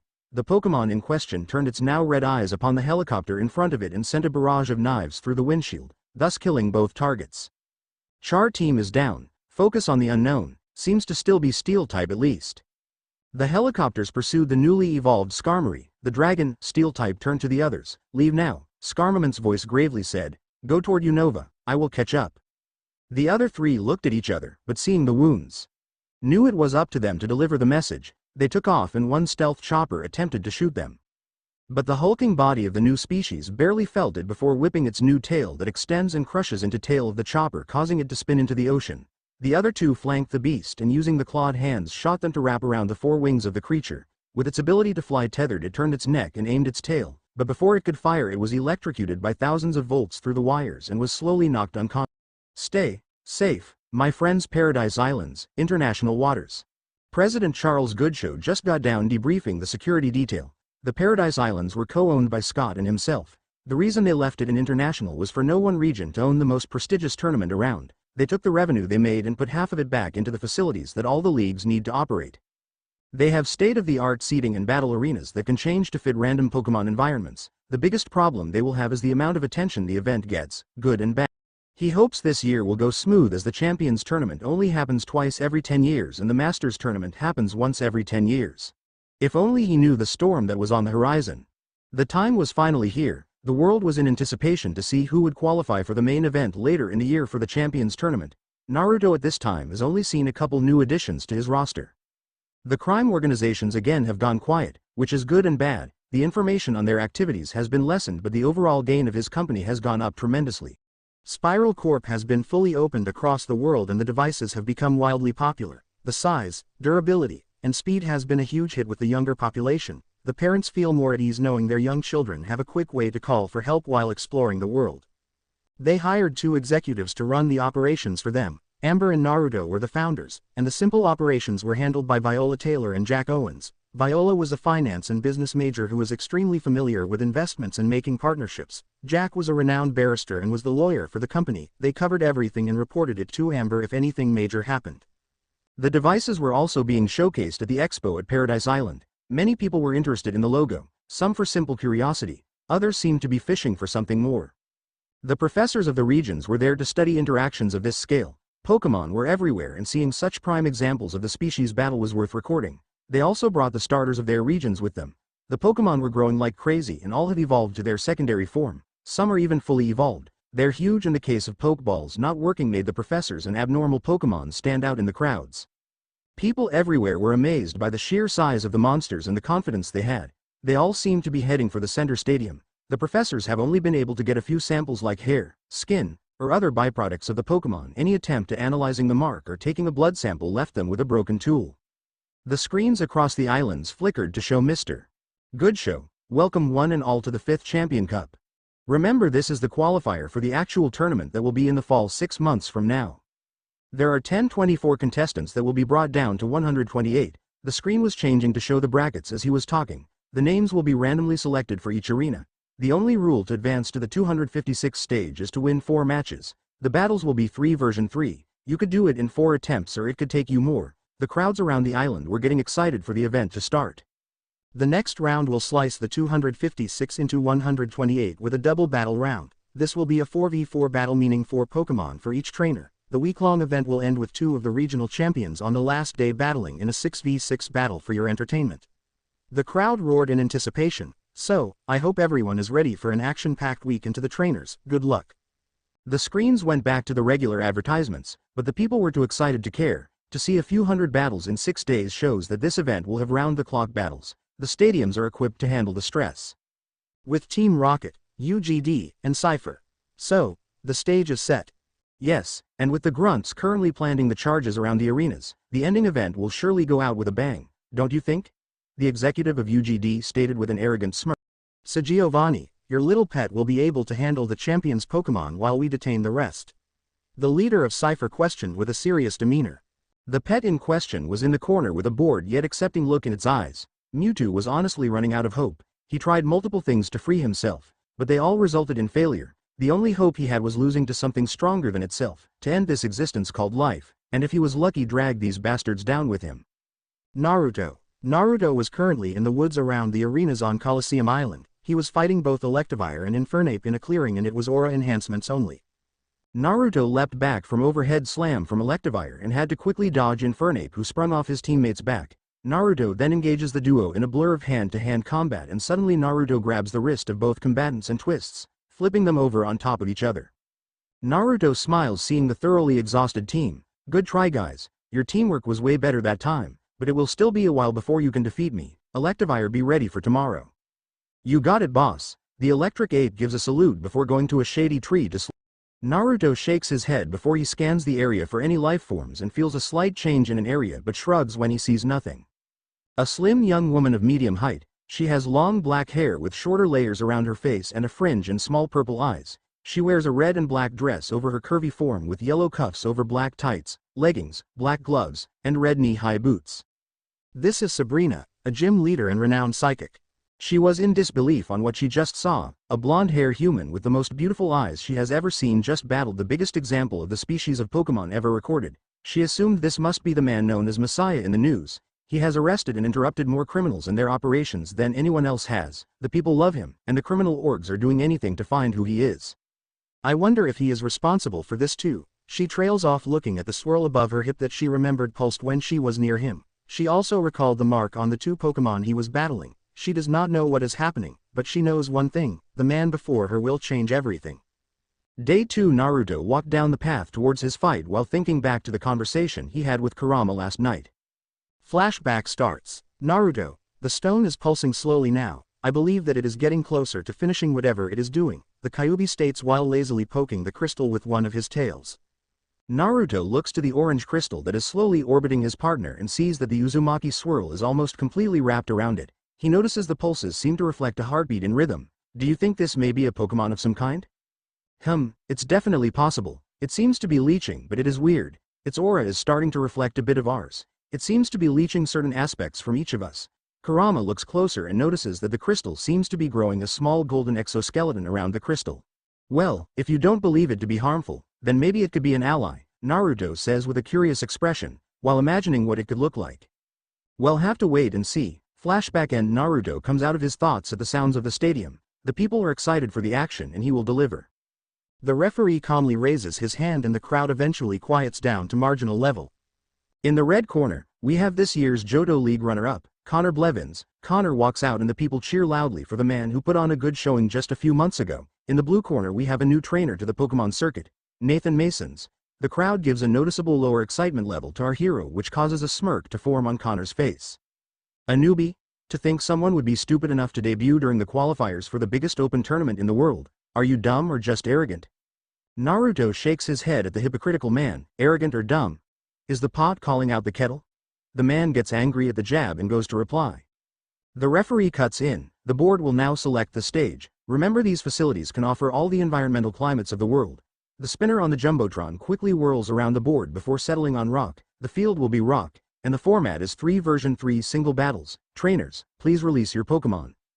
The field quickly sinks into the ground and shifts into a rocky environment with a lone river cutting the field in half horizontally. The field also has plateaus and spires scattered everywhere. Connor tosses his ball up and out comes a Nidoking. The bipedal purple dinosaur lets out a piercing roar and glares across the field. Naruto sees this and grabs an empty Pokeball before filling the ball with a flash attack. He throws the Pokeball while summoning Electivire to the field. The crowd does not notice a thing, but certain groups watching the match do. The 10-foot-tall electric ape lands on the field, pounding his chest and lets loose a roar that made his opponents feel like a whisper in comparison. Everyone in the stadium goes silent. You could hear a pin drop before they erupted into applause, as if challenged by the roar and felt the need to respond. His opponent quickly shakes off his shock before laughing. An electric type? You really are a newbie. The man finishes with a small shake of the head before calling out, Nidoking use Earthquake.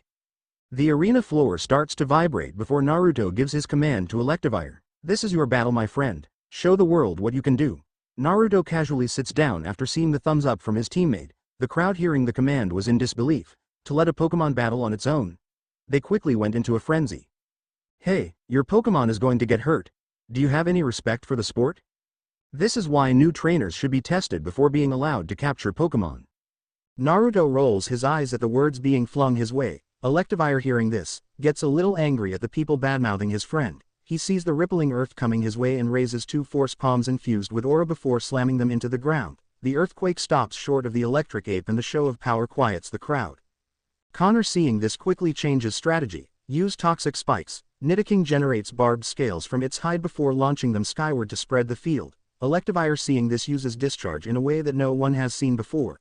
The behemoth jumps into the air before making an electric cage around its body and blasts it outwards like an EMP. The spikes are disintegrated, and the most surprising part is it looks like Nidoking took some minor damage from the electric attack. How that should be impossible. Connor shouts and starts to get a little desperate. Use drill run. Nidoking crouches forward before spinning its horn and rushing forward with a surprising speed for its size. Electivire stands there and waits. The crowd leans forward in worry and anticipation before the electric Pokémon sidesteps the attack and wraps the legs of the Nidoking with its feelers. The crowd's eyes continued to widen when the Pokémon lifted the 150-pound monster into the air before slamming it and whipping it high into the air. As the Pokémon rose and somersaulted, it was hit by a rain dance and was quickly swallowed by the rapidly forming storm clouds. Electivire roared as the Nidoking started to fall to the ground, and the arena is engulfed in a blinding flash as the thunder attack resonates throughout the stadium. After the flash ends, the referee sees the knocked out Pokémon. Red corner, please release your second Pokémon. This snaps the crowd out of their shock, and they start cheering loudly for the newcomer's performance. Connor, seeing the crowd starting to back his opponent, tries to save face. So, you have a few tricks, so what? My next Pokémon will wipe the floor with you. He grabs another ball from his belt before a Meganium appears on the field. The Johto grass starter gives the Electivire a stern glare. First use Sunny Day to clear the skies, and then use Energy Ball. The Meganium quickly charges the miniature sun before firing it high and quickly clears the stormy skies. It then lowers its head before charging an Energy Ball and firing it with a fast pace towards her target. The Electivire looked at the ball lazily before cupping his hand and catching the ball, and with a quick twist launches the ball back with twice the speed. This again shocked the crowd with such an unorthodox method, and the Meganium is launched back with her own attack and is drilled into the ground by a fire punch. Connor looked surprised that the Electivire was able to move so fast. The dust cleared and a thoroughly unconscious Meganium was reviled, with Electivire pulling it out of the crater before gently laying it in front of its trainer. Said trainer was now deathly quiet. The disbelief was extremely apparent. Without a word, he released his last Pokémon, which was a Rhyperior. This was slightly surprising to Naruto. He knows how hard it is to evolve the species to their final form. The Pokémon was quiet and had a serious demeanor. It looked at the giant Electivire before it. Connor, who has a defeated look on his face, sighs. Use Earthquake. With a single step, the ground shakes violently, causing a few of the spires to collapse. Electivire quickly jumps into the river to avoid the vibrating ground. Connor slightly perks up at his perceived chance. Ice Beam. Freeze the river solid. The drill Pokémon quickly freezes the surface to entrap the Thunderbolt Pokémon. Suddenly the ground under Rhyperior cracks before a vicious combo of an ice uppercut followed by a brick break that puts massive damage upon the Pokémon. The Rhyperior is quick to recover though, and with a commanded stone edge, the pillars of rock quickly race towards Electivire. Electivire has other plans when he jumps over one, smashes through another, used his feelers to swing around a third, and finally applying aura to his feet to run across the side of the last. He launches of the pillar to deliver a point-blank focus blast that launched the heavy Pokémon across the landscape, smashing into the barrier and knocking it out. The red corner is out of Pokémon, and with a score of 3-0, the winner is Nathan Masons. The crowd again was in disbelief. The Electivire before them just did things that challenged everything known about the species. The Pokémon did a small bow to its opponents before walking over to his trainer and getting a knuckle touch and a smile. The people slowly began to clap before they were all on their feet and cheering. Hear that, buddy? Naruto questions while giving the giant a good-natured punch to the arm. You just made history for your kind today. Electivire smiled back before giving one last chest pound as they turned to leave. They quickly left down the tunnel, and after finding a secluded locker room, Naruto sends his friend back to their training area to rest before joining the scouting teams. They have yet to find any signs of criminals, and it's beginning to worry him greatly. VIP Box Good Show was up in the VIP sitting area that had 6 screens, 3 on each wall. They showed the main Coliseum and the 5 smaller arenas that surrounded it. The people currently with him were the champions of each region along with the professors.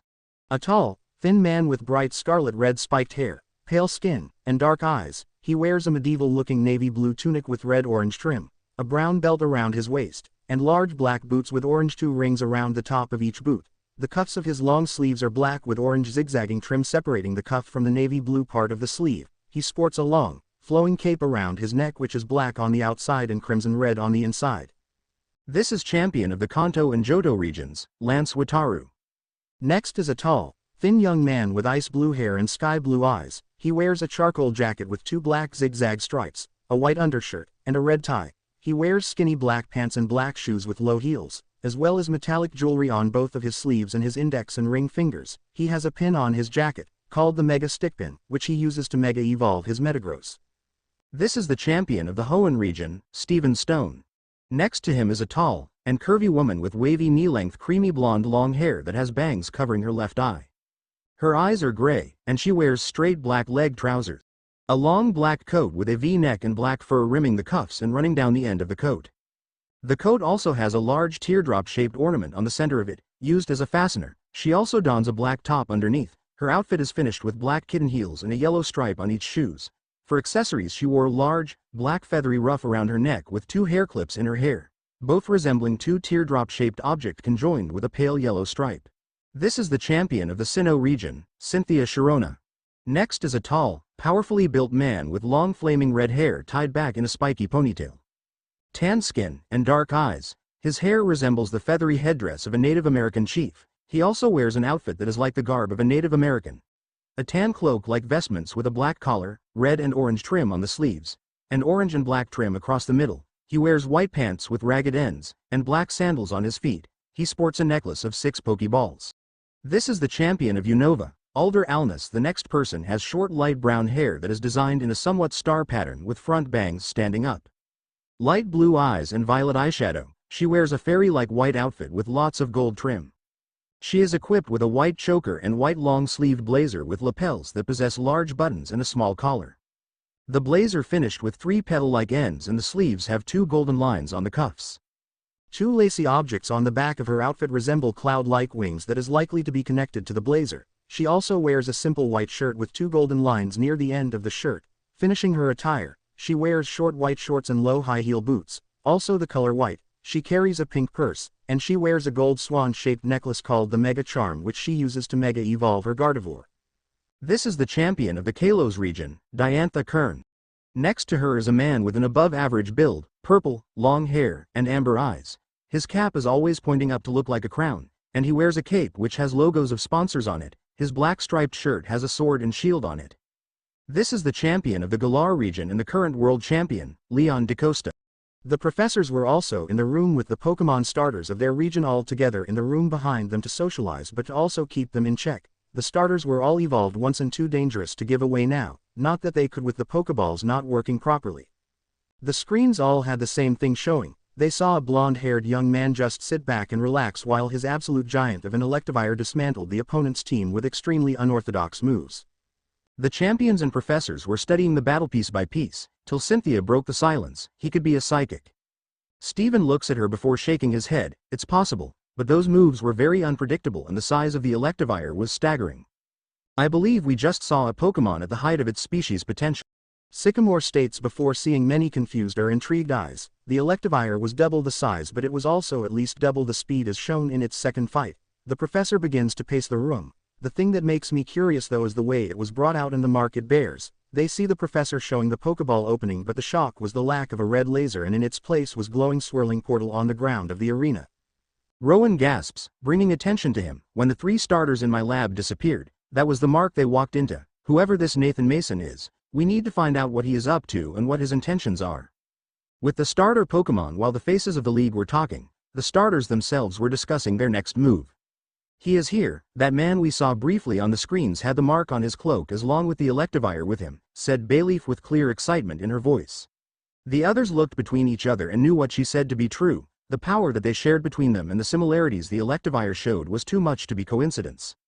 The power that the Electivire showed was amazing to think with that Mont's guidance. He could battle on his own and for the human to trust him so much is a rare sight, Keelava muttered softly.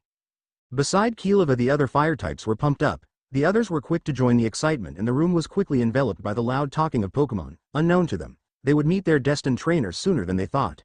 Day 3 the stadiums again were packed to the brim with people as a recap was playing on all the screens across the islands. This is Cassandra Klein with the highlights of people across the world got to see the famous gym leaders and Elite Four battle it out with other high-class trainers. But the battle on everyone's mind is the Nathan Mason's v. Connor Blevins. Mr. Mason's decided to wow the crowd not only with his completely revolutionary Electivire being about double the average size the species is known to be. The screen flashes to images of the battle on the screen. He also completely destroyed the concept of what battling is known to be, not uttering a single command to his Pokémon and said Pokémon showing abilities and maneuvers that have never been seen. We hope that Mr. Mason shows us that this is not a fluke with today's second round fights. To all the fans in the stadiums and at home, this has been Cassandra Klein with your tournament recap. The TV is turned off in multiple areas around the world. The mark now has a face and a name behind it, for better or worse. Naruto turns to his Pokémon before contacting all of them via the mark. Has anyone found anything to report? Naruto calmly hears multiple negative answers before sighing. Well, keep searching in Magmortar, it's your turn today. You will fight the last 2 singles battles, like Electivire yesterday. Hearing a grunt from the stoic Pokémon got an amused smile from Naruto. Walking into Stadium 2, the hero could see the Jumbotron displaying his fights yesterday, and the hype behind his unorthodox fighting style was borderline obsessive. Some speculate psychic powers, some say it is body commands, and others even think I could be Arceus reincarnated, which is ridiculous but hilarious. Naruto walked through the tunnel but stops as he notices someone waiting for him. The man in question is a redhead with a skinny frame. He has red eyes to match his hair, and he gives Naruto a cocky grin. Make sure you make it to the next round. I cannot wait to crush you in front of everyone. As the man walks away, Naruto gives his back a wry smile and shakes his head. He hears the referee begin the introductions. In the red corner we have the gym leader from Sinnoh, Crasher Wake. The crowd cheers for the big man as he flexes and waves for the crowd. In the blue corner is the newcomer who is making waves, Nathan Masons. The crowd erupts into a bigger cheer than before as the blonde walks out with a small smile and bows to his opponent. Naruto raises from his bow. Let's have a great match. Wake gives an excited grin before responding in kind. Let the best man win. The Jumbotron rapidly spins before landing on the ice biome. The environment sinks into the floor before being replaced by a frozen ground with ice stalagmites and plateaus littering the area. The selected region is ice. Trainers, release your Pokémon. Both sides release their choice, and again the crowd is amazed with the titanic-looking Magmortar that bursts from his ball. Crasher is confident in his choice as his Quagsire gets its footing and looks up to see the fire tank before it. It shakes off its fear before glaring heatedly. Naruto again gives the first move. Magmortar, the stage is yours. The grunt he received is enough for him as he sits down again and gets ready to spectate his friend's talent be displayed. Crasher frowns. This may work against the average Joe. But I was not selected for my position lightly. Quagsire. Hydro Pump. The waterfish Pokémon quickly charges up the attack before firing a surge of water towards his opponent. Magmortar stood still before using Protect, and surprisingly was charging a Sunny Day simultaneously. The crowd again had to wonder how such a thing was doable. Combos are not a new concept, but developing 2 different moves at the same type was. The weather move was launched, and the field immediately saw the difference. The pillars started to melt rapidly, and people were confused on why creating the water would be a good strategy for the fire type. Suddenly Magmortar's eyes glowed a pinkish hue, signaling the use of Psychic. The water around him was then condensed into needles and sent toward the opponent. Crasher quickly wore off his surprise. Quagsire, take it.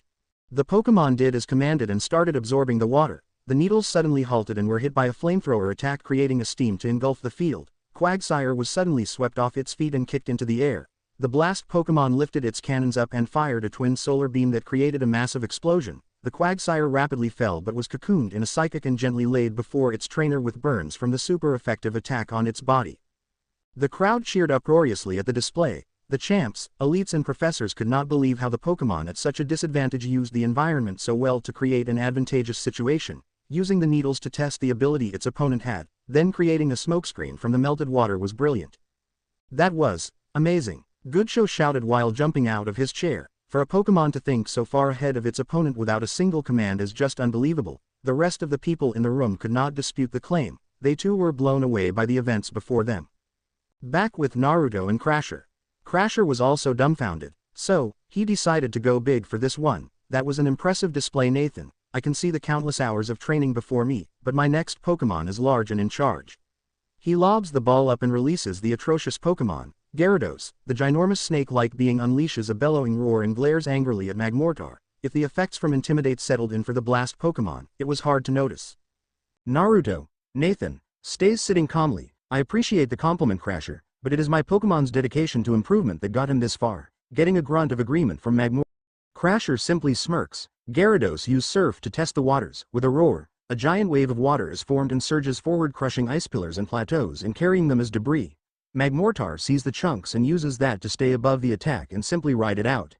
Use Hurricane on the water and use Dragon Dance till it breaks free. This causes Naruto to smile, seeing his opponent start to get less conventional. The Hurricane attack whips up around Magmortar, carrying the ice and existing water to trap him in. Magmortar look around before rotating its arms in a circle, creating a fire spin around its body and adding more and more fire to make its own tornado. The audience can hear the sizzling of the 2 conflicting elements battling for superiority. Suddenly the heat seems to multiply when Magmortar uses Heatwave to expel the tornado outwards, creating thick fog once more. Crasher, remembering how good this Pokémon is when concealed, used Twister to clear the field, then rush forward with Aqua Tail. After quickly clearing the field, the physical move being amplified by 3 consecutive dragon dances was significantly stronger than it would be. The crowd looks on as the blast Pokémon stands still as if to take the super effective attack head-on.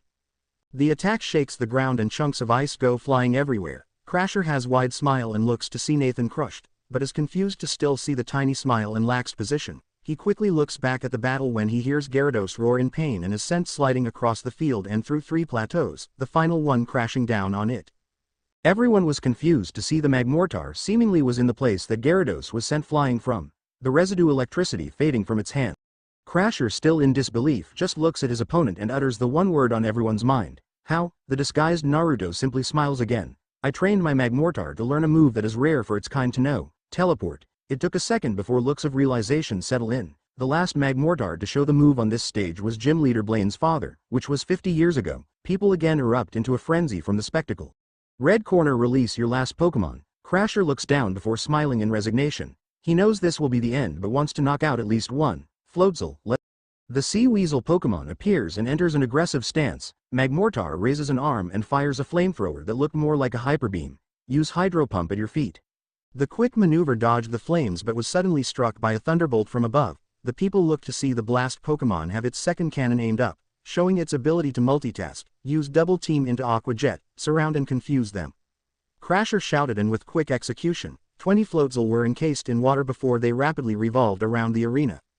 The crowd wondered how the fire type would fare against a double team strategy. They noticed how the Magmortar seemed to be following only one Floatzel in particular.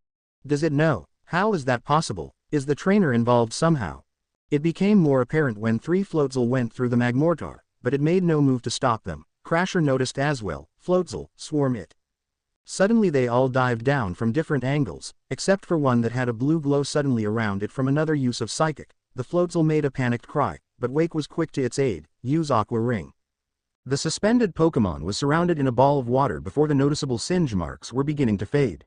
Magmortar did not seem worried and was suddenly engulfed in the blue flames of Flare Blitz and launched up into the healing Weasel. The impact sent the dazed Pokémon further into the sky before another application of Psychic was applied and sent it rapidly into the ice, creating multiple fissures across the field. The blast Pokémon was then engulfed in purple aura before hurtling like a comet into the impact zone, shattering the already crumbling ice field with a vicious Giga Impact. Crasher sighed, knowing it was over, and returned his oldest friend with a thank you. He looked at his opponent as the referee was announcing the sweep and was very impressed by the display of power. Naruto was giving his massive friend pointers and advice that the Pokémon was taking very seriously. He taught his Pokémon that the words perfection and complacency were just excuses to quit improving and learning.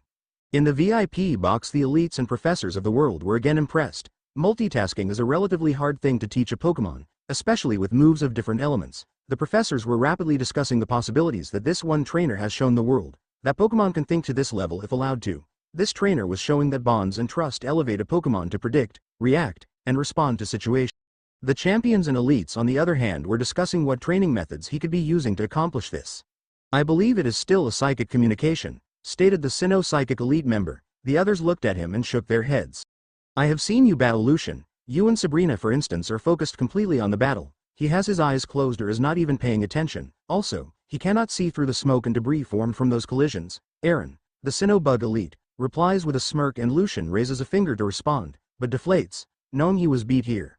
As the commotion raises, the Pokémon in the back were getting restless, and training is the only option for them, so the Stage 2 starters did just that, for one reason, to evolve again. They are focusing mostly on Charmeleon. His evolution is the famously renowned Charizard. The fire-flying dragon would then be used to scout for their trainer and bring him to them. They know he is the one they are meant to join, and the waiting is taking its toll. Naruto walking down the tunnel with Magmortar. Naruto thinks about the lack of information and activity from the criminal orgs. He began to wonder if maybe they gave false information or if they were scared off with the amount of power present. He contemplates the possibility of an ambush on the final day, but it seems too predictable. He contacts his scouts again and they report the same thing. Nothing in the areas. He's going to have Darkrai and Victini start checking the supports of the buildings tomorrow, but for now, it's time to get back and sleep. Day 4. Naruto feels a strange foreboding about today. He just got done assigning the patrols for today and informing Lucario and Infernape about their debut in the doubles 4v4 portion. He arrives at the stadium to hear the normal broadcasts but looks up at the VIP area to see the champions and their elites focused on him. He also notices how tense they seem and notices the professors studying him as if he was a new species. Seems they are suspicious, but of what? He ignores it for now and arrives at the main stadium to face someone named Blaze. He sees his opponent is already here and remembers him as the guy he bumped into after his match. Ladies and gentlemen, today's 4v4 doubles round begins with the blue corner, the new sensation in the battling world, Nathan Masons. The crowd cheers loudly. In the red corner we have the explosive but mysterious Blaze. The crowd cheers but with noticeably less energy. Competitors. The stage is Woodlands. Release your first 2 Pokémon. The Blaze looks at Naruto with a wicked glint in his eye. Today is the day you fall, Messiah. Naruto's eyes widen before he realizes he overlooked an aspect of the tournament. I forgot to investigate the trainers and staff. As if to taunt him, multiple explosions rock the island and the integrity of the smaller stadiums. He turns to look at the screens when he hears Blaze. You think you are enough to stop us? Let's find out. He notices that the island is surrounded by submarines and can sense vile Pokémon swarming the islands. Blaze laughs manically with his head towards the sky. Let the true tournament begin. The end. Thanks for watching. Also remember to subscribe and like this video. See you in the next video.